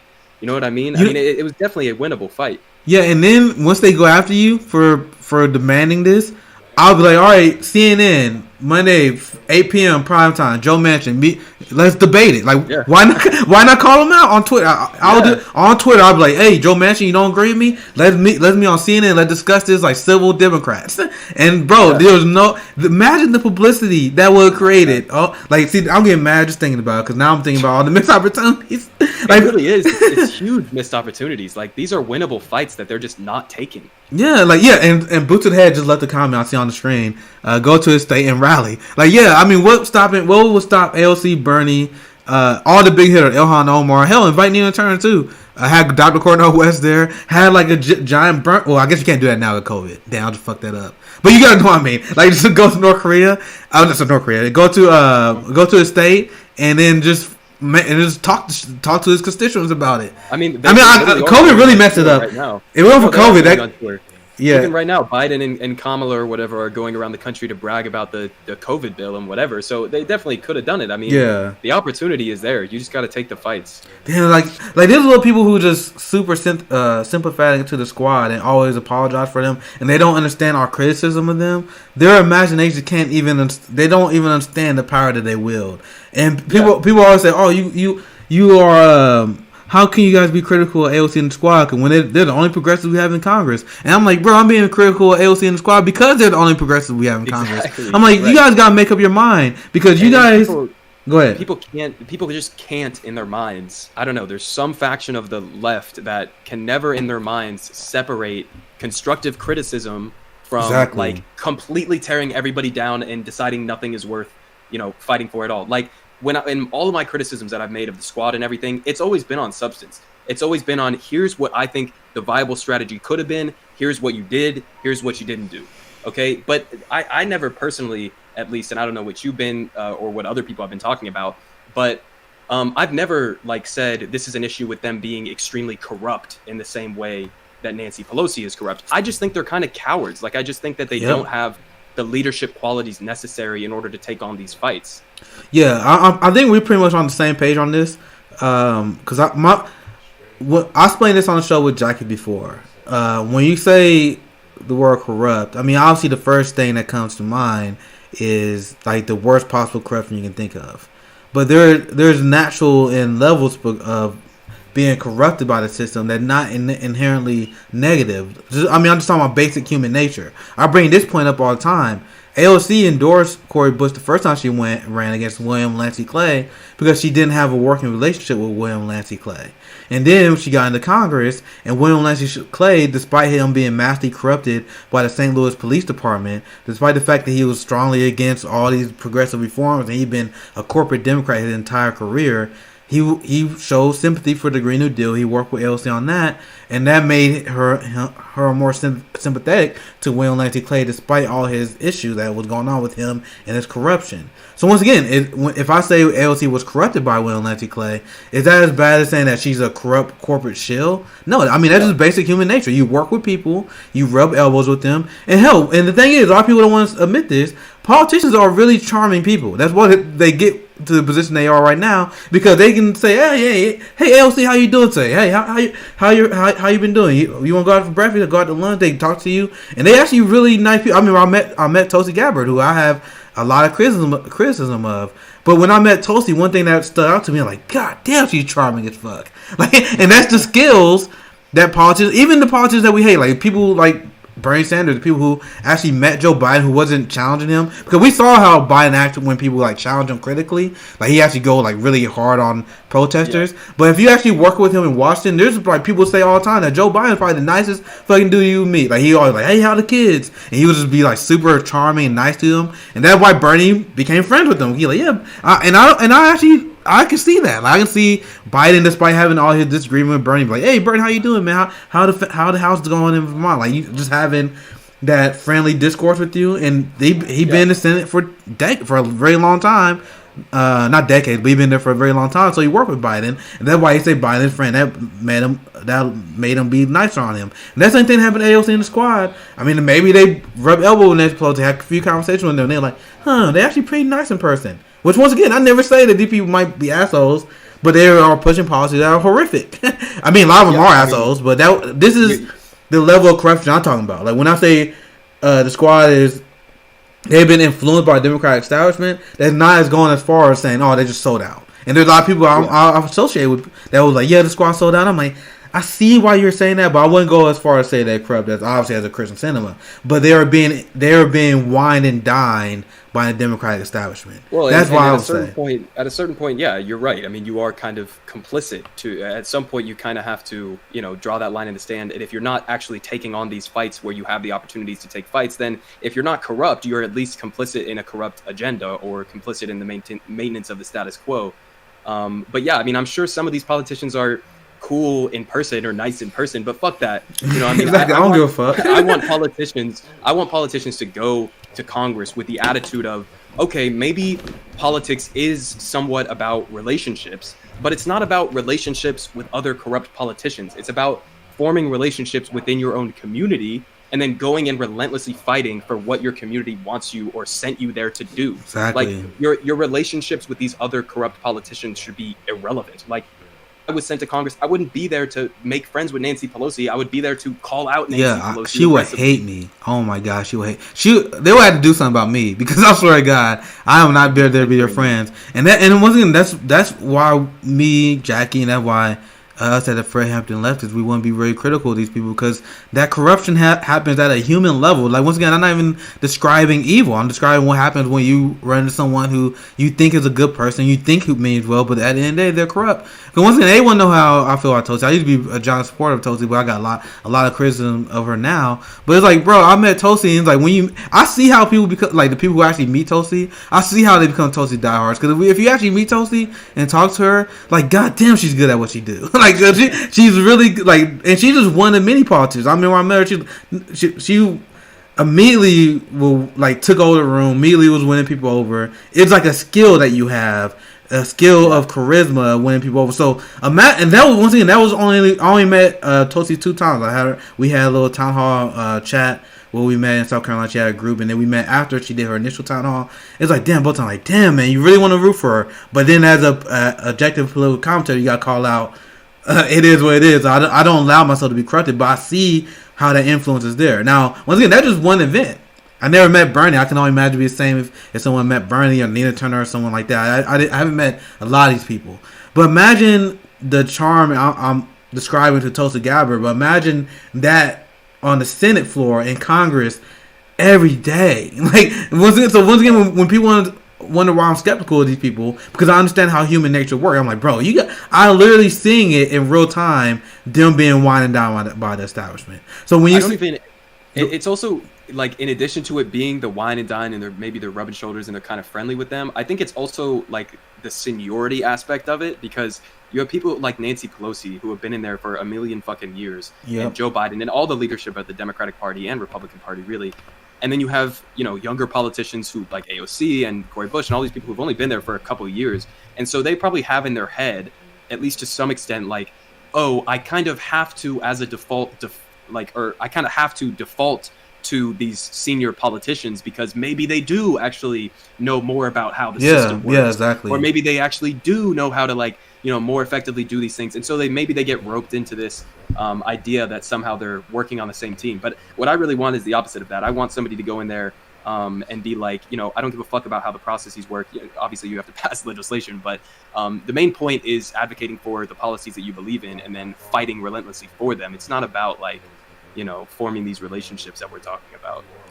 Yeah, and let's see what some people think, because that was I remember I tweeted about that a few weeks ago. I'm like, hey, I'll take responsibility if there was some misunderstanding that I had with the Justice Democrats, what they're going to be about. Because when I donated to them and when I did anything I can help Bernie Sanders win, and when I was supportive of the squad as a whole, I'm like, I thought that was what we was going to do. Like what you just described, of them being unapologetically against the establishment and them not caring whether Joe Biden, Nancy Pelosi, and the Democratic establishment likes them. The fact that they don't care about being on like Teen Vogue covers and that kind of stuff. Well, Teen Vogue actually kind of I guess that's a bad example. But actually, imagine I actually can't come up with a lot of good examples because I don't read magazines. But Implant establishment magazine, they instead of being on those covers and being liked by invited on CNN every day. I mean, you just doing your own. You see the numbers that LC does on her live streams on Instagram and what she can do on Twitch. Why does she think she need an invite on CNN? Once again, I'm just thinking about the power that she has, and she will it the way that we were describing. Where it's all right, if you don't want to invite me on your shows, I'll host my own live stream and tell you why Nancy Pelosi full of shit. I'm gonna host my own live stream and explain why Biden full of shit for not supporting Medicare for all. Why? I think really what we're saying is what this all gets down to is they're not understanding the power that they actually have at their disposal. Like, the people are behind them. If they take these fights, the people are going to be there to back them up. Like, you got to take the fights at some point. Yeah, and this is the point I made a while ago, that because this is based on the response. Because I take people who have responses to me very seriously. I always give it a lot of thought. But people always say, why are you guys attacking our progressive member of Congress? We got to make sure we support progressives because they're so powerful and they're so important. These same people will then pretend that they are weak and helpless and there's nothing they can do. It's either one or another. You can't have it both ways. You can't be super unapologetic for these people because you think they're our only hope, but at the same time, you apologize for them because you believe they are hopeless and there's nothing they really can do. It's one or another. And my position is that they actually hold way more power than a lot of people give them credit for. The amount of influence that they wield is way more than a lot of people give them credit for. And my criticism of them, and once again, a lot of people were saying, social media getting mad because LC called for people to mobilize. They're like, bro, you guys not even understand the criticism. That's not why people were mad at her for that video. People will point out that we've been mobilized, but you motherfuckers not there to back us up when we do mobilize. Are you talking about the student debt video that she had? Yeah, and where she was talking about that it was bizarre to me to watch that because, I get it. You're excited about this small provision that was snuck into the COVID bill or whatever, but we're at the final stage. There's nothing else to be done other than Joe Biden taking action on this. There's no reason for you to be saying anything other than Joe Biden, do the fuck what the American people want you to do and cancel student debt or whatever the issue is, really. But to be going on lives and just being like, all right, maybe this is a sign that at some arbitrary point in the future, we could maybe get towards student debt cancellation or whatever. So let's, this is ridiculous. Just call them out by name. Call Joe Biden out by name on these issues. It's not more complicated than that. Yep. And once again, my main criticism is the people. I understand the concept of the inside-outside game. My conclusion was the people on the inside not doing their damn job, because the people on the outside, we've been mobilized at least since the beginning of the summer, and that's just me being very conservative on that. I know people probably have some thoughts on what we were talking about. Let's see what. I'm sorry I missed a lot of these comments. Hopefully you guys enjoying the stream so far. OD Gaming said it's a big club, dude. They don't care about us. Yeah. See, once again, like I love that. I'm actually once again I take I give them a little bit more benefit of doubt. That's why people can't get mad at me for my conclusion not come. Because a lot of people think like I'm just this hardcore fire breather against the squad. But like, man, I actually give them a lot of benefit of doubt, probably way more than they deserve. Because if you look at the relationships that they care on grooming, the people they care on propping up, instead of listening to grassroots activists, they want to rub shoulders with Beto O'Rourke and that kind of stuff. So, like I saw them tweeting and propping him up, and he's like, those are the kind of relationships they seem to be interested in forming instead of actually listening to the grassroots organizers. So I see why people once again when I see people come to those conclusions, I'm like, I get it. I like once again they don't owe.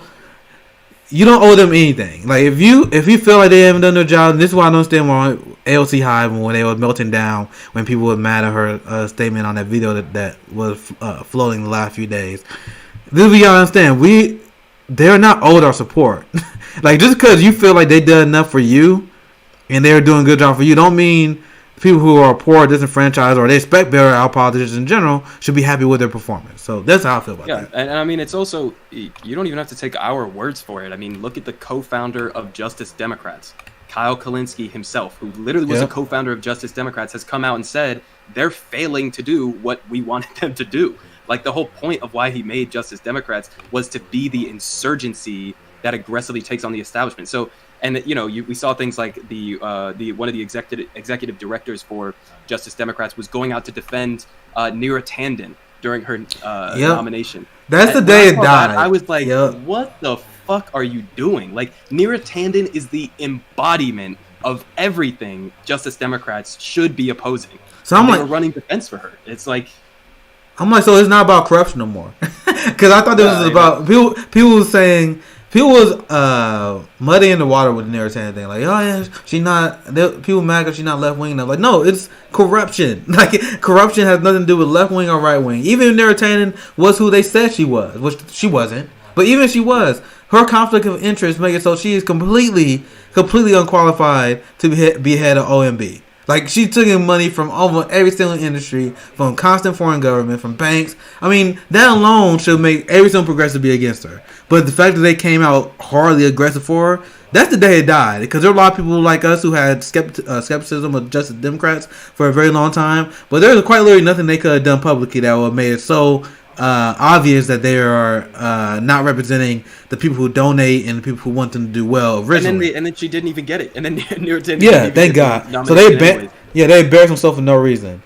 So yeah, you embarrassed yourself for no reason, and you let people like Joe Manchin hijack that entire discourse. So the media, instead of talking about the actual substance behind why Neera Tanden would be a bad pick for this position, instead of actually talking about the corruption, we were talking about like mean tweets and shit.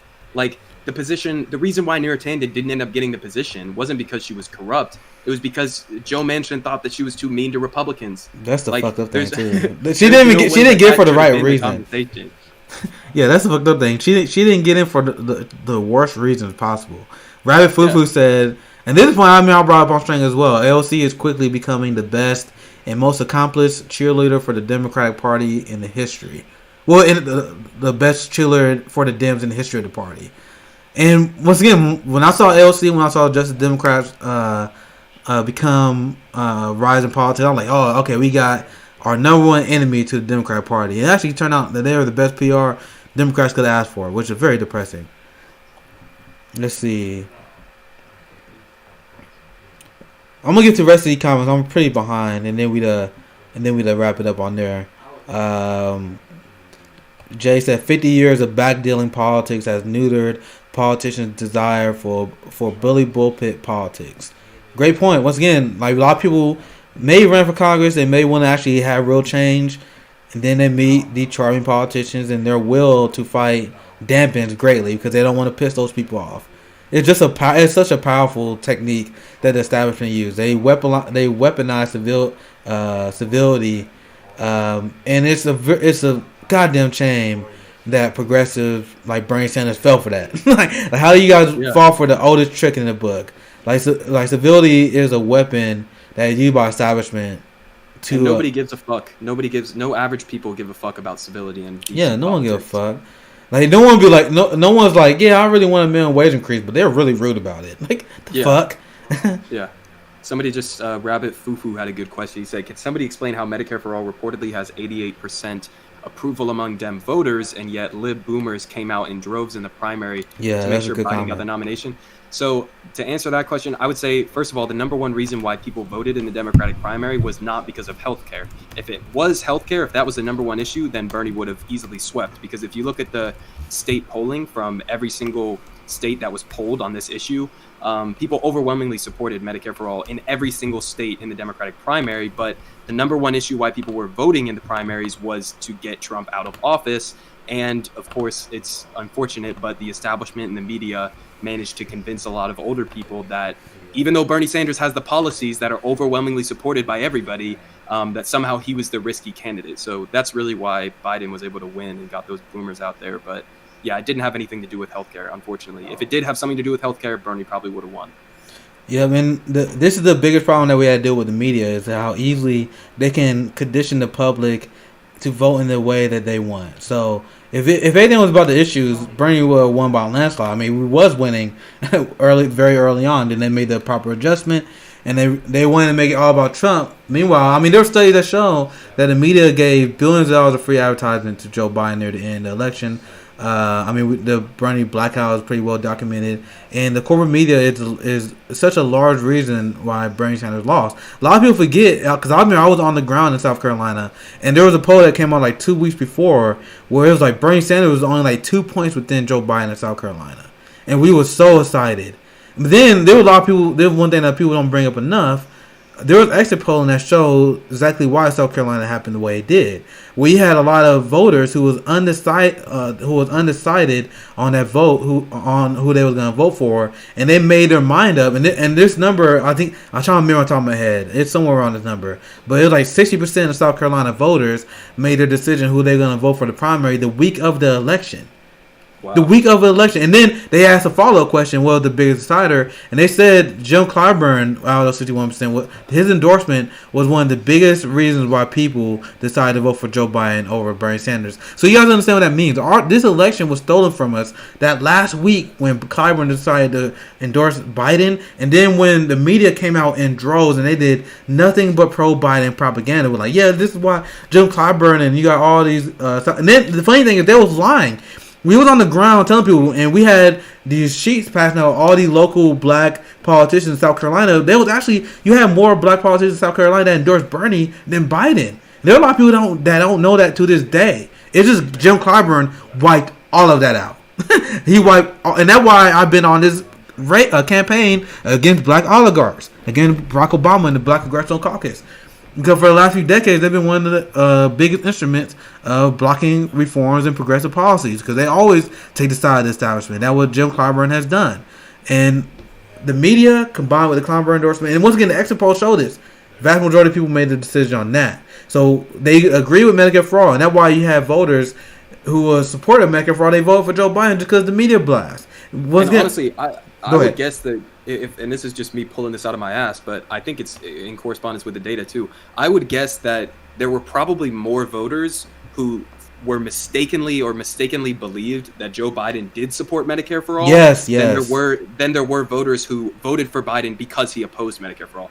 I think there were a lot of people who just kind of assumed like, oh, well, maybe if they don't explicitly support Medicare for All now, that they're kind of working towards that, but they just have a more realistic approach. None of that was ever true, but I think a lot of people were convinced. Yeah, they were convinced that there was a lot more similarity on the policies than there actually were, maybe. And here's another point I don't think a lot of people think about enough. How much does this stupid-ass GOP right-wing media talking points actually help neoliberal Democratic politicians? Because think about it, because Fox News plays a lot everywhere.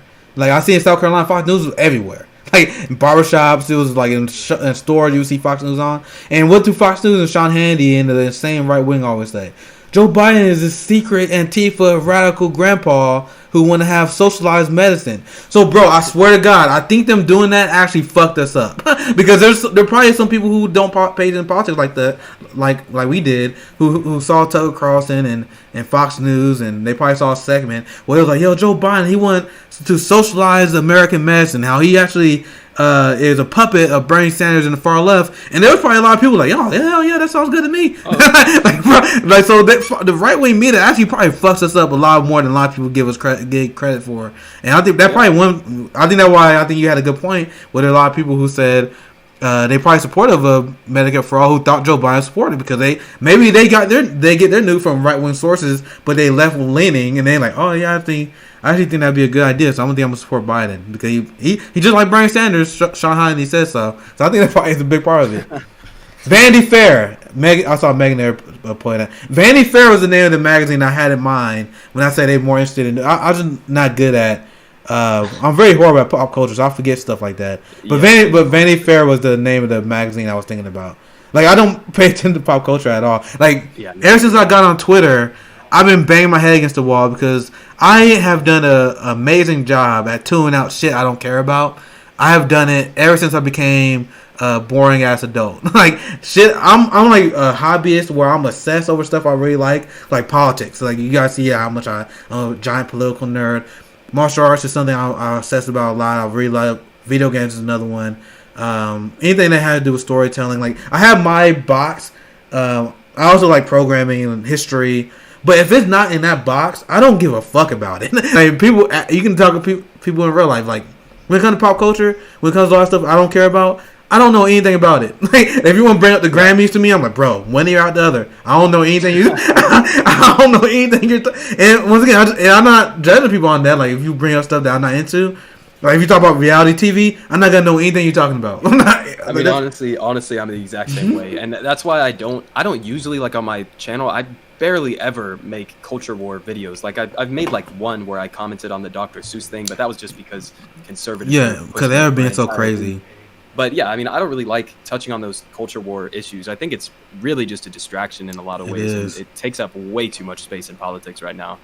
Yeah, and that's something I really wish independent media would shy away from. But it gets clicks because anyone who watched my show, my audience know I always avoid the theater of politics. Like I didn't cover Biden's inauguration. That kind of stuff is boring to me. I mean, I guess it's fun. I guess talking about what whatever Dave Rubin or Ben Shapiro says. I guess that's fun. But it's the thing is, it's way too easy. It's like it feels like I'm punching a baby when I make fun of some of these conservatives. Like they have nothing of substance to say anyway. So I can sit here and be like, well, that was stupid for obvious reasons. Like that's it's super obvious. Like it's like super obvious. Like whenever you respond to them, it's just super obvious takes. Like it's not interesting to me. I'd rather just dive into like when I'm on stream. A lot of people know that's why I get a lot of engagement.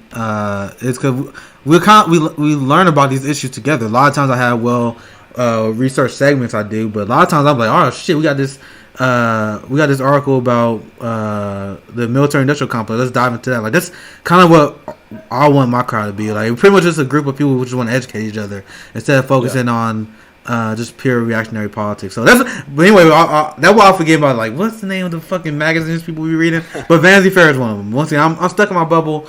I guess I'm an idiot savant in a lot of ways. I'm really good at what I talk about, but when it comes to anything else, I don't know anything about it. I mean, I remember like I used to play basketball in high school. Used to play football in high school, and back in the day, I used to be really into the NBA. Like I could tell you anything about all the players. But now I'm frustrated, like my family and people who still into the NBA and team ball sports that I don't really watch anymore. Because I went from being super obsessed over the NFL and NBA. Now I don't know anything. Like I cut that out, and I'm like, bro, I don't know anything about that shit. Like now I'm like, bro, like the Kansas City just won a Super Bowl, and I couldn't enjoy it. Cause I was like, bro, I barely know any. Wow. I barely know anyone on my team. I remember during the Priest Holmes, Tony Gonzalez era when I was super into. I knew every single person on the Kansas City Chiefs. See, I'm a huge Tony Gonzalez fan too because he then came to Atlanta for one of the best tight ends in history here. Bro, Kansas City loves Tony Gonzalez so much. When Tony Gonzalez left to Atlanta, we was like, bro, we're not even mad at you, bro. You put in your work. Go ahead, but do you? Like, we wasn't even mad. We was like, do you, bro? Like we get it. Like you was great because that's when I was at my height of NFL fanship, I guess I should say. Was the Priest Holmes Tony Gonzalez era. That's when I was in high school in the 2000s.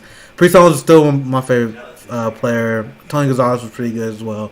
And then we at that point we was just good enough where we maybe hit the playoffs every once in a while, but we would always lose. Like I still remember we lost. Like we kept losing to the Patriots, and then like we would constantly always lose.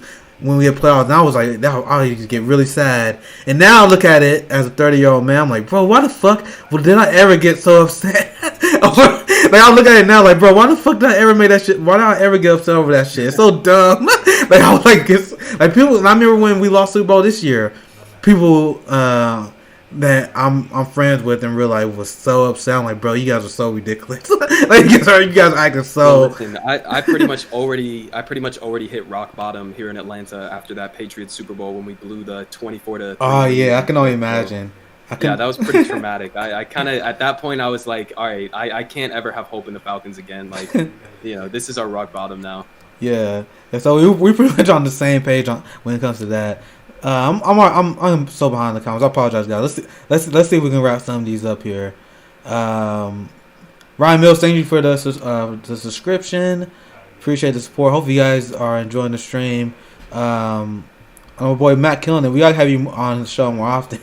Like I said, this kind of what the stream is about. We kind of just I have usually a few stories I cover in the beginning, but near the end, kind of just me shooting shit with the chat. I'm sorry. I usually read much more and usually engage more, but hope you guys enjoying the conversation that we having thus far. So what I missed? What's on your guys' mind as we wrap up? We almost 2 hours in.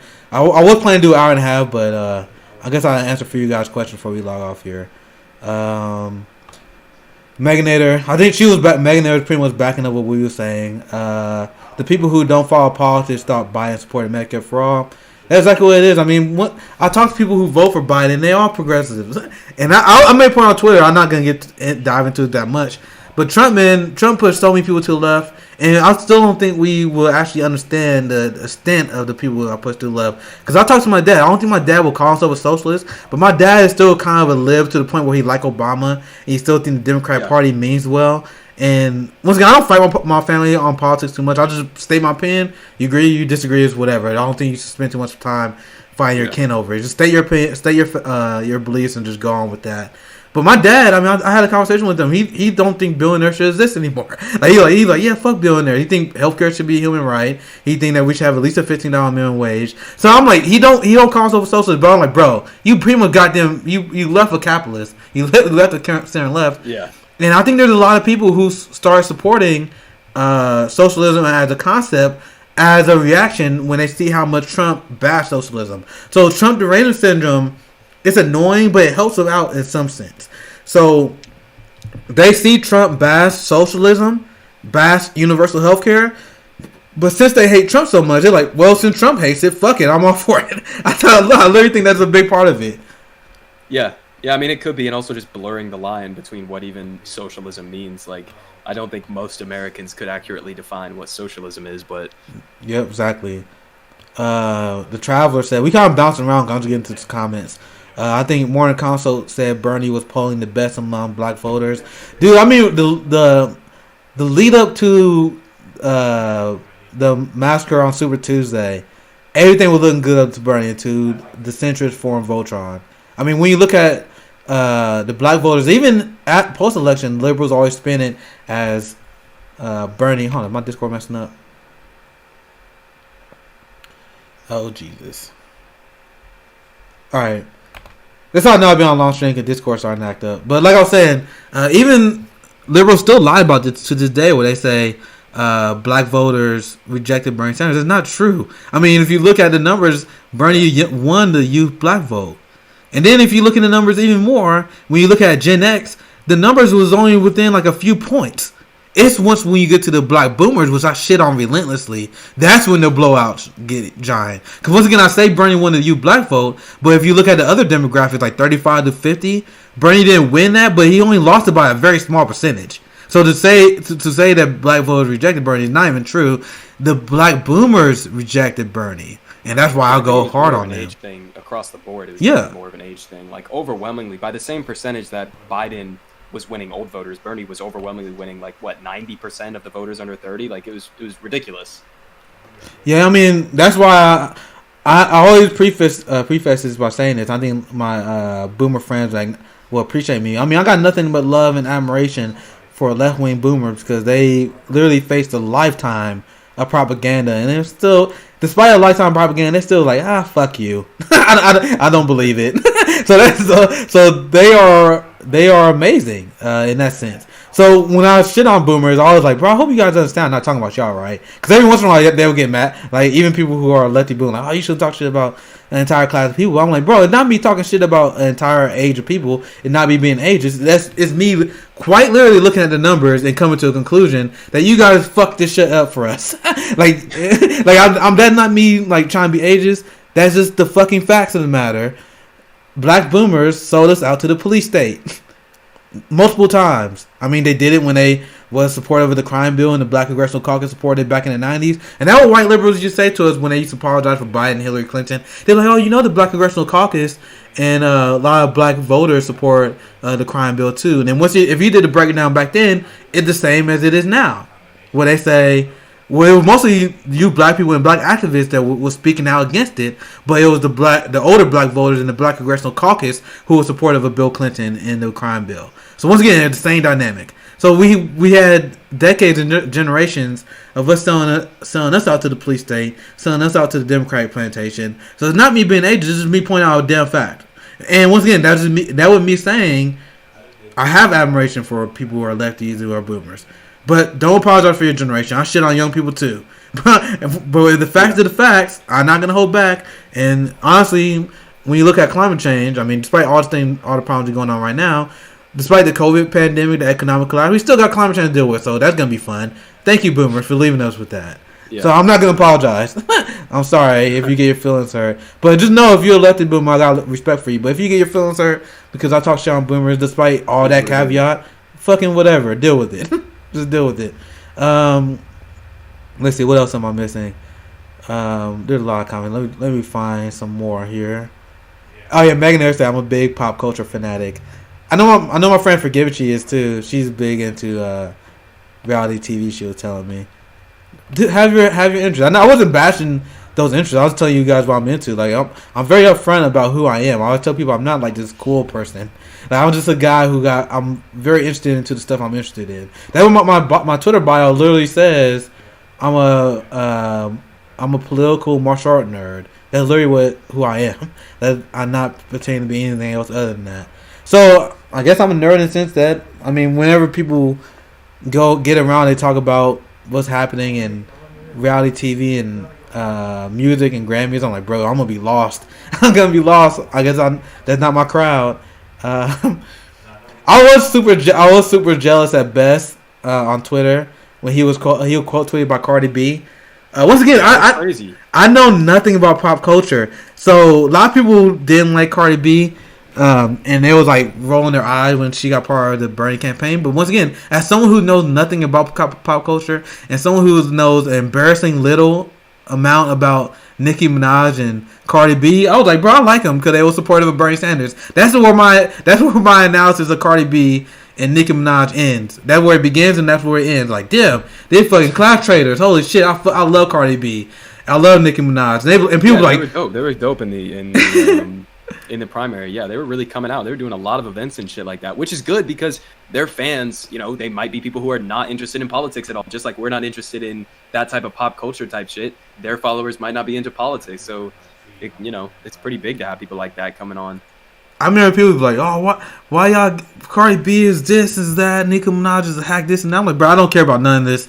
I don't care about I don't care what none of you guys are saying. They're class traders and a cesspool of celebrities who just sell out to the neoliberal agenda. So anyone who does that immediately has my respect. So I was jealous that Best got acknowledged by Cardi B. I'm man enough to admit that because I don't know anything about Cardi B music. Wet Ass Pussy is like the only like song that I heard that I'm actually pretty much aware of. Like other than that song, I swear to God, I'm not lying. I cannot name another song from her. I made of her one, like, cause you hear this kind of stuff on the radio, but if I hear some, I won't be able to name it. Like if you ask me to name 5 Cardi B songs, I'm like, Wet Ass Pussy, what else? Like I can't, I literally can't. But anyway, I digress. What else is we missing? You guys see, this is a deeply serious political show. This is how the streams already end at the end. This is how the streams already goes at the end. Our deeply serious political show. Let's see what else are you guys talking about? In prison labor on Twitch said AOC is becoming a culture war issue on the left. We are missing out on the crazy shit happening. The Pentagon.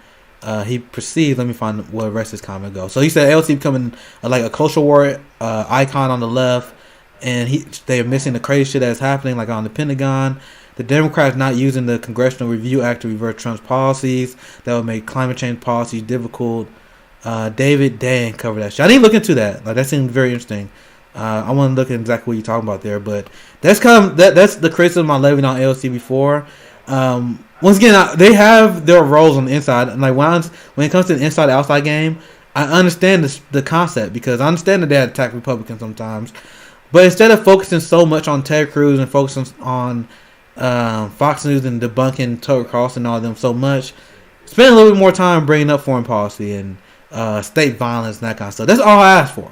I gotta get through the comments. I keep ranting too much, but that pretty much I agree with you saying there, and I had the same criticism of AOC, but I'm not gonna go too hard on someone for going after right wingers because someone do gotta shut them up every once in a while. But I wish they will focus less on culture war issue stuff and more on stuff that's an indictment of the Democrat Party because they spend a lot of time attacking Republicans for right reasons, 100% right reasons. But you can be calling out the Democrat Party for those same things. So that's why I'm out on that. You got anything you want to add to that, Mac? Before we move on. No, I mean I pretty much agree with that. I think it's I like that there are YouTube channels that cover a lot of the conservative shit that's going on because it's good to see counter arguments for that, and maybe it helps. I don't know. Maybe it helps convert some people over from conservative shit. But yeah, if you're at the point where you're just covering some culture war nonsense take from like Ben Shapiro or something, then you're really just feeding into what they want, and that's just attention. At some point, it loses the substance of it.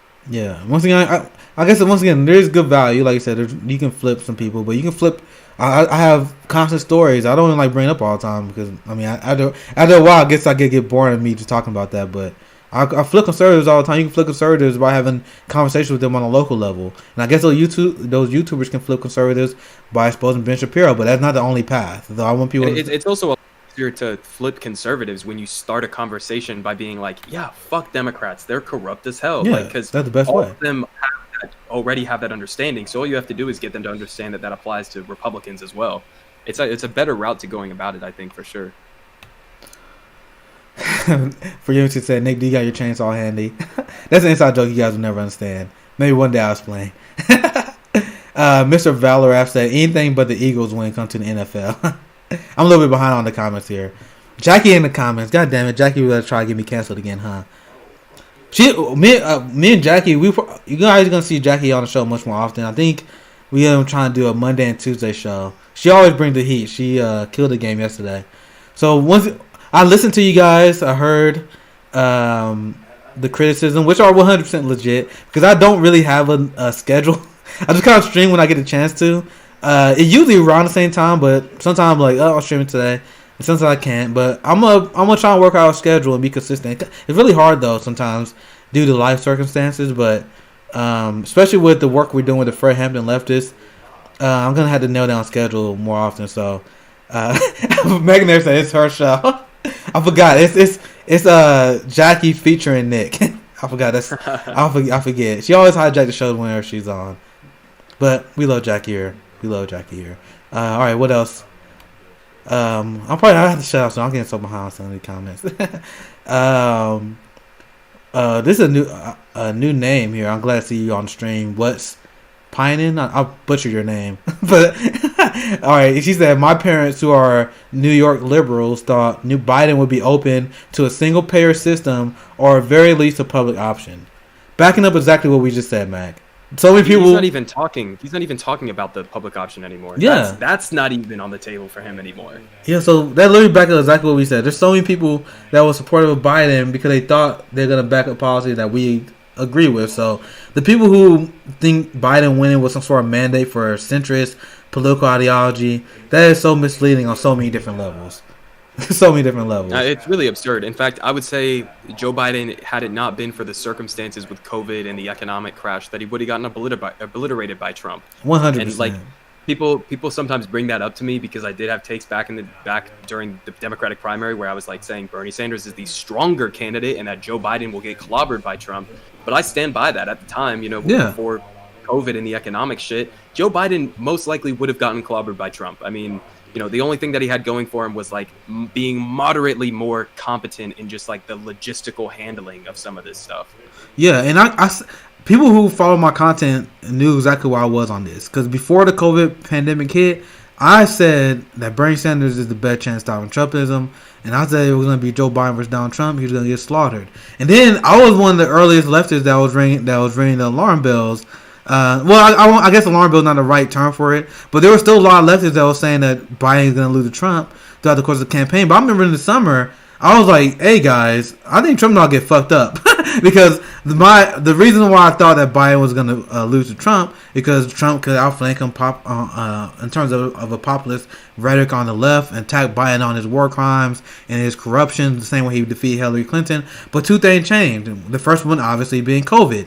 And then you have Trump's reaction to COVID, which was so horrible. But not only that, I literally was explaining this on my show.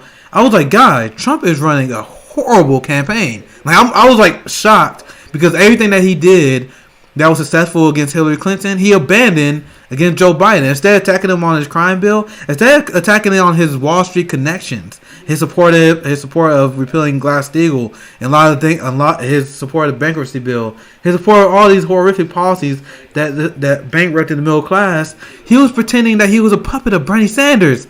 So he was pretending that he was a puppet of the most popular senator in the country. I'm like, he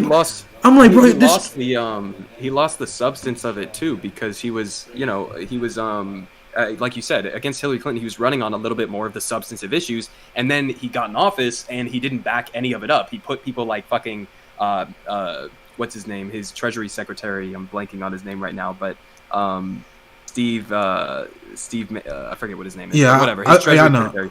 The Goldman Sachs. You talking about Steve Mnuchin?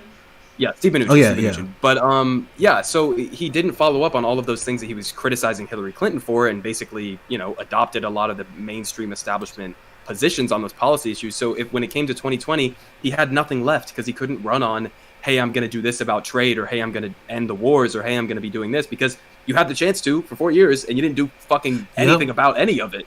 And that's what I mean. So yeah, that's what I mentioned as well. I said it's easier to attack the establishment as the fire-breathing anti-establishment candidate, but when you actually have a record you got to run on and defend, it's going to be much harder to do that. And I also mentioned, I said the two reasons why. Once again, because in politics, the only thing you can do is analyze the data as it is and then make your predictions. So before COVID and everything, I'm like, yo, as it is right now, and before seeing the kind of campaign that Trump actually ran, I'm like, if Trump just did the same thing he did against Hillary against Biden, he'd win. But then as more data and evidence pop up, I was really one of the earliest people. I can pull up my old tweets, but no reason for me to do this. But I literally said, hey, yo, guys, I actually don't think that Biden's going to lose Trump, because I think Trump is running a horrible campaign. And not only that, he ran a COVID horribly. And I said it, and I still believe this.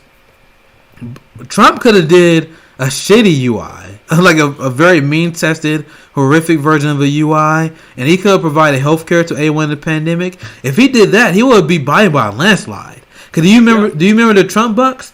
Like when Trump did the first $1,200 stimulus that he did replicate literally throughout until the end of the election. Also because Nancy Pelosi and Democrats did everything they can to stop it, because they knew how much that actually would help Trump, because they understood. They never said it publicly, but that was a giant big portion of why Nancy Pelosi was negotiating the way she did, because she didn't want that to pass while Trump was president, because that would have been really hard to defeat if Trump had constant Trump must go out to Americans. So despite the fact that Trump got destroyed, if he actually would have did a weak UI, not even what I'm advocating for, like if he would have did like a $1,000 a month UI, like super weak, super means tested, bullshit ass plan, he could have ran on that and he would have won by a landslide. If he would provide healthcare to anyone in the pandemic, but he would have got, like, once again, if you look at polling, conservatives supported the kind of stuff, so he wouldn't have good faith backlash from his base, and he would have picked up a lot of these people who was like, oh yeah, Trump gave me money, I don't give a fuck.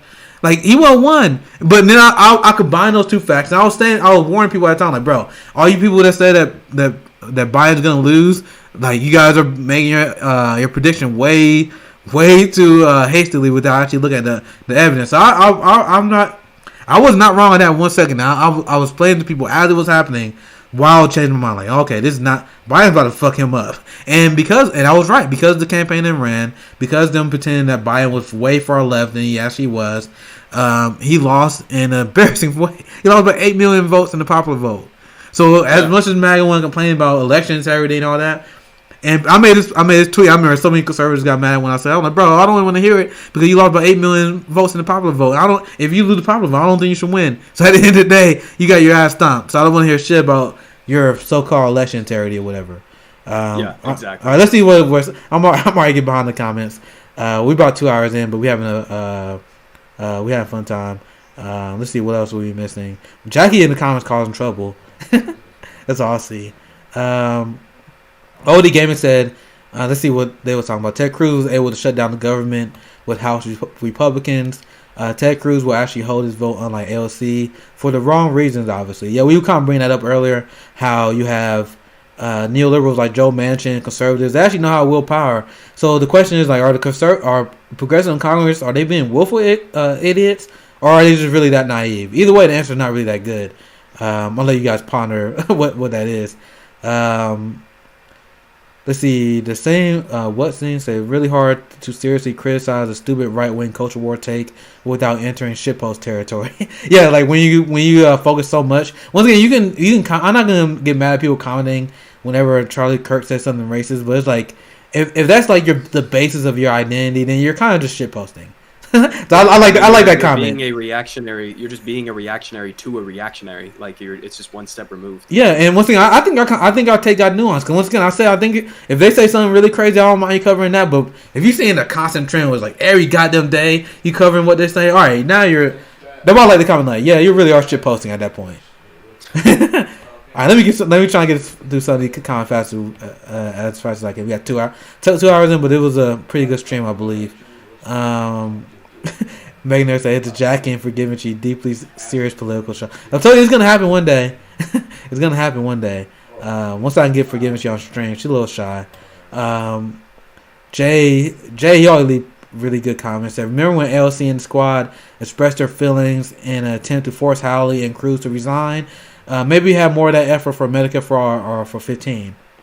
That's kind of back up the comment where someone said they were critical of LT and the squad because they're more of a culture war reactionaries and all that kind of stuff. So I think instead of focusing so much on that, focus more on fighting for Medicare for all 15. Once again, you can do both, but I wish you just have the same level of fight for stuff that actually affect people. The key difference there, obviously, is that it's easy to call for the resignation of some of these Republicans because that's big bad guy red team over there. But, when it comes to fights that happen within the Democratic Party, then that's where they back down. So, let's see. Yep, I think I see a lot of people agreeing with us on our earlier point where we were talking about how COVID killed Trump. Jay said COVID killed Trump, not Biden. And Continental PsyOps said without COVID, Trump get reelected. I think once again, I honestly don't think that's even a controversial take.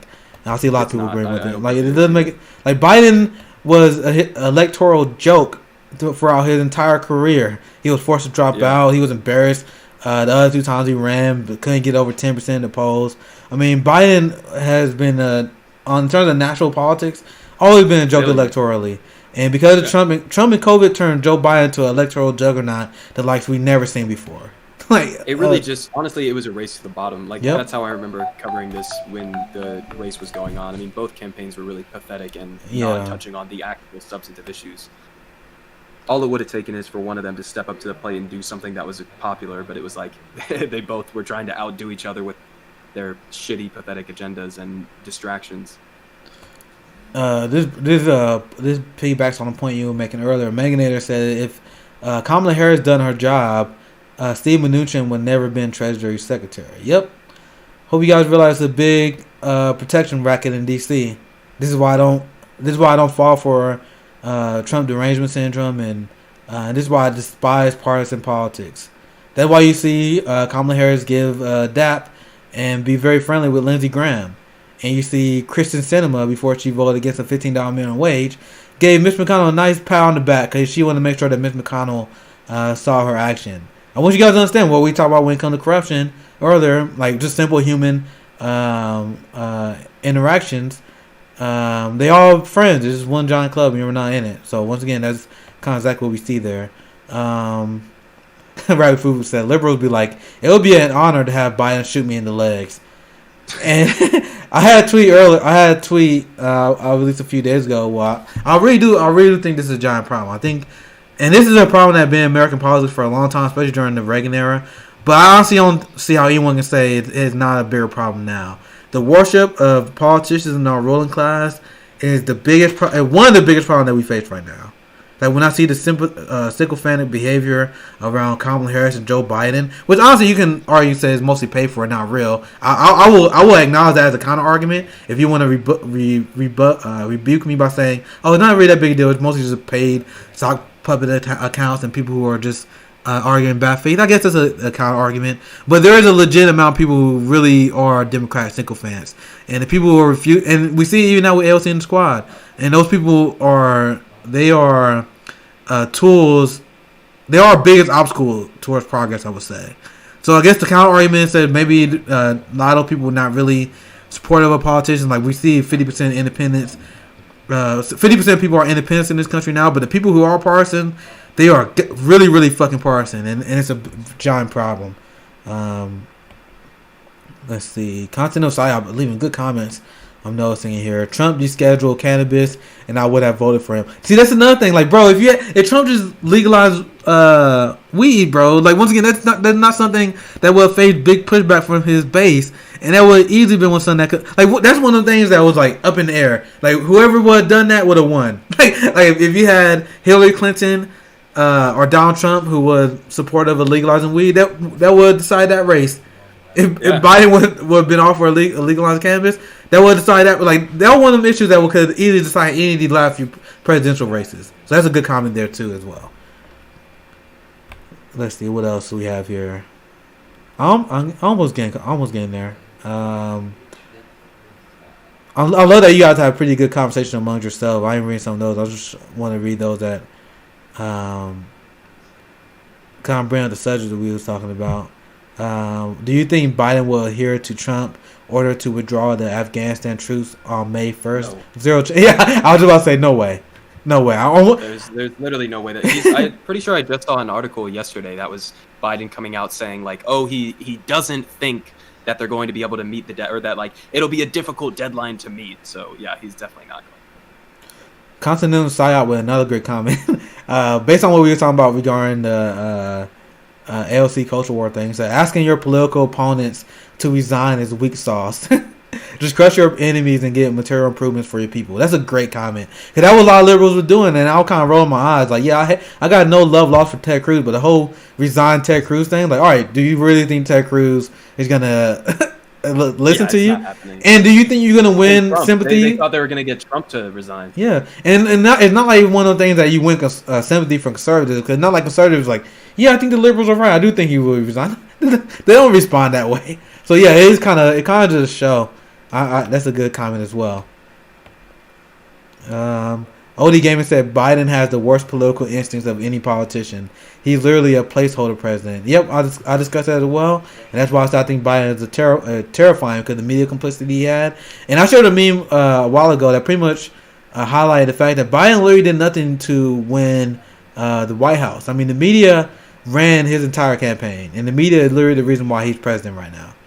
Yeah, and COVID gave him a lot of cover, so he could kind of hide away and didn't have to be going out and doing speeches every day and stuff like that. Yeah, the luckiest motherfucker of all time. He did literally nothing to win the presidency. He got carried by walked backwards. Yep. That's literally all it was. And Kamala Harris got 0 delegates, but now she probably going to be one of the most powerful vice presidents in history because Biden not running for 2024, I guess, right? Yep, Biden not running shit. I mean, we've seen the council propaganda. I tweeted the link to the Washington Post story. Already grooming people. I mean, we literally the first few months of Biden administration, they already grooming people for Kamala Harris to be the person to take over. They were saying the only way we can defeat Trumpism in the long term is we get behind Kamala Harris in 2021. So they already building this. So what happens when this happens for the next 4 years? We already see how much the media can manufacture consent, and I've seen progressives who are kind of naive who said, yeah, we beat Kamala Harris last time, we just beat him again. Honestly, I don't think it'll be that easy. because it'd be much easier to build Kamala Harris once she had a position of power. I mean, you never know. Maybe she never will catch ground because we were able to defeat propaganda.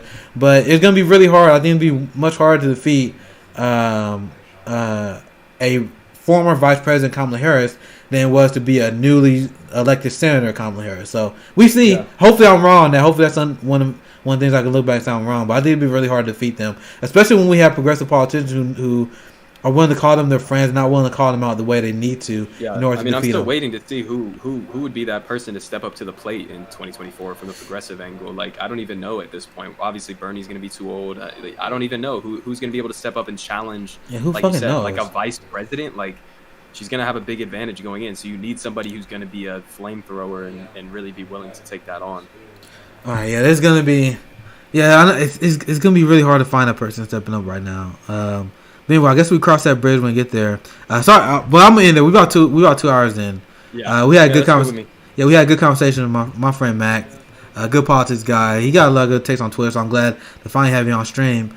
I'll have RJ. We usually do our Friday political breakdowns, so I'll still have that scheduled. Jackie calling chaos in the comments, and I will be a guest on her show, Jackie show featuring me on this channel on Monday. That's essentially what that is now. But I'm excited because I'm going to be on Ryan Knight's podcast tomorrow. Very, very excited to be on Amped Up. Ryan Knight is a true comrade. So maybe I might be able to do a good stream. Maybe a later stream because I'll be on the show 2 p.m. Central Time. So I won't be able to do the same stream around this time. But I might do a breakdown stream later that night. Cause I want to do stream every day this week. That's the goal. So forgive me to say it's Ryan Knight's birthday today. Nice. Maybe I had to reach out to him. But anyway, I hope you guys enjoy the stream. What's your what are you YouTube? You on Twitch, right? Maybe we should put your link on your YouTube in the chat here before we get off here.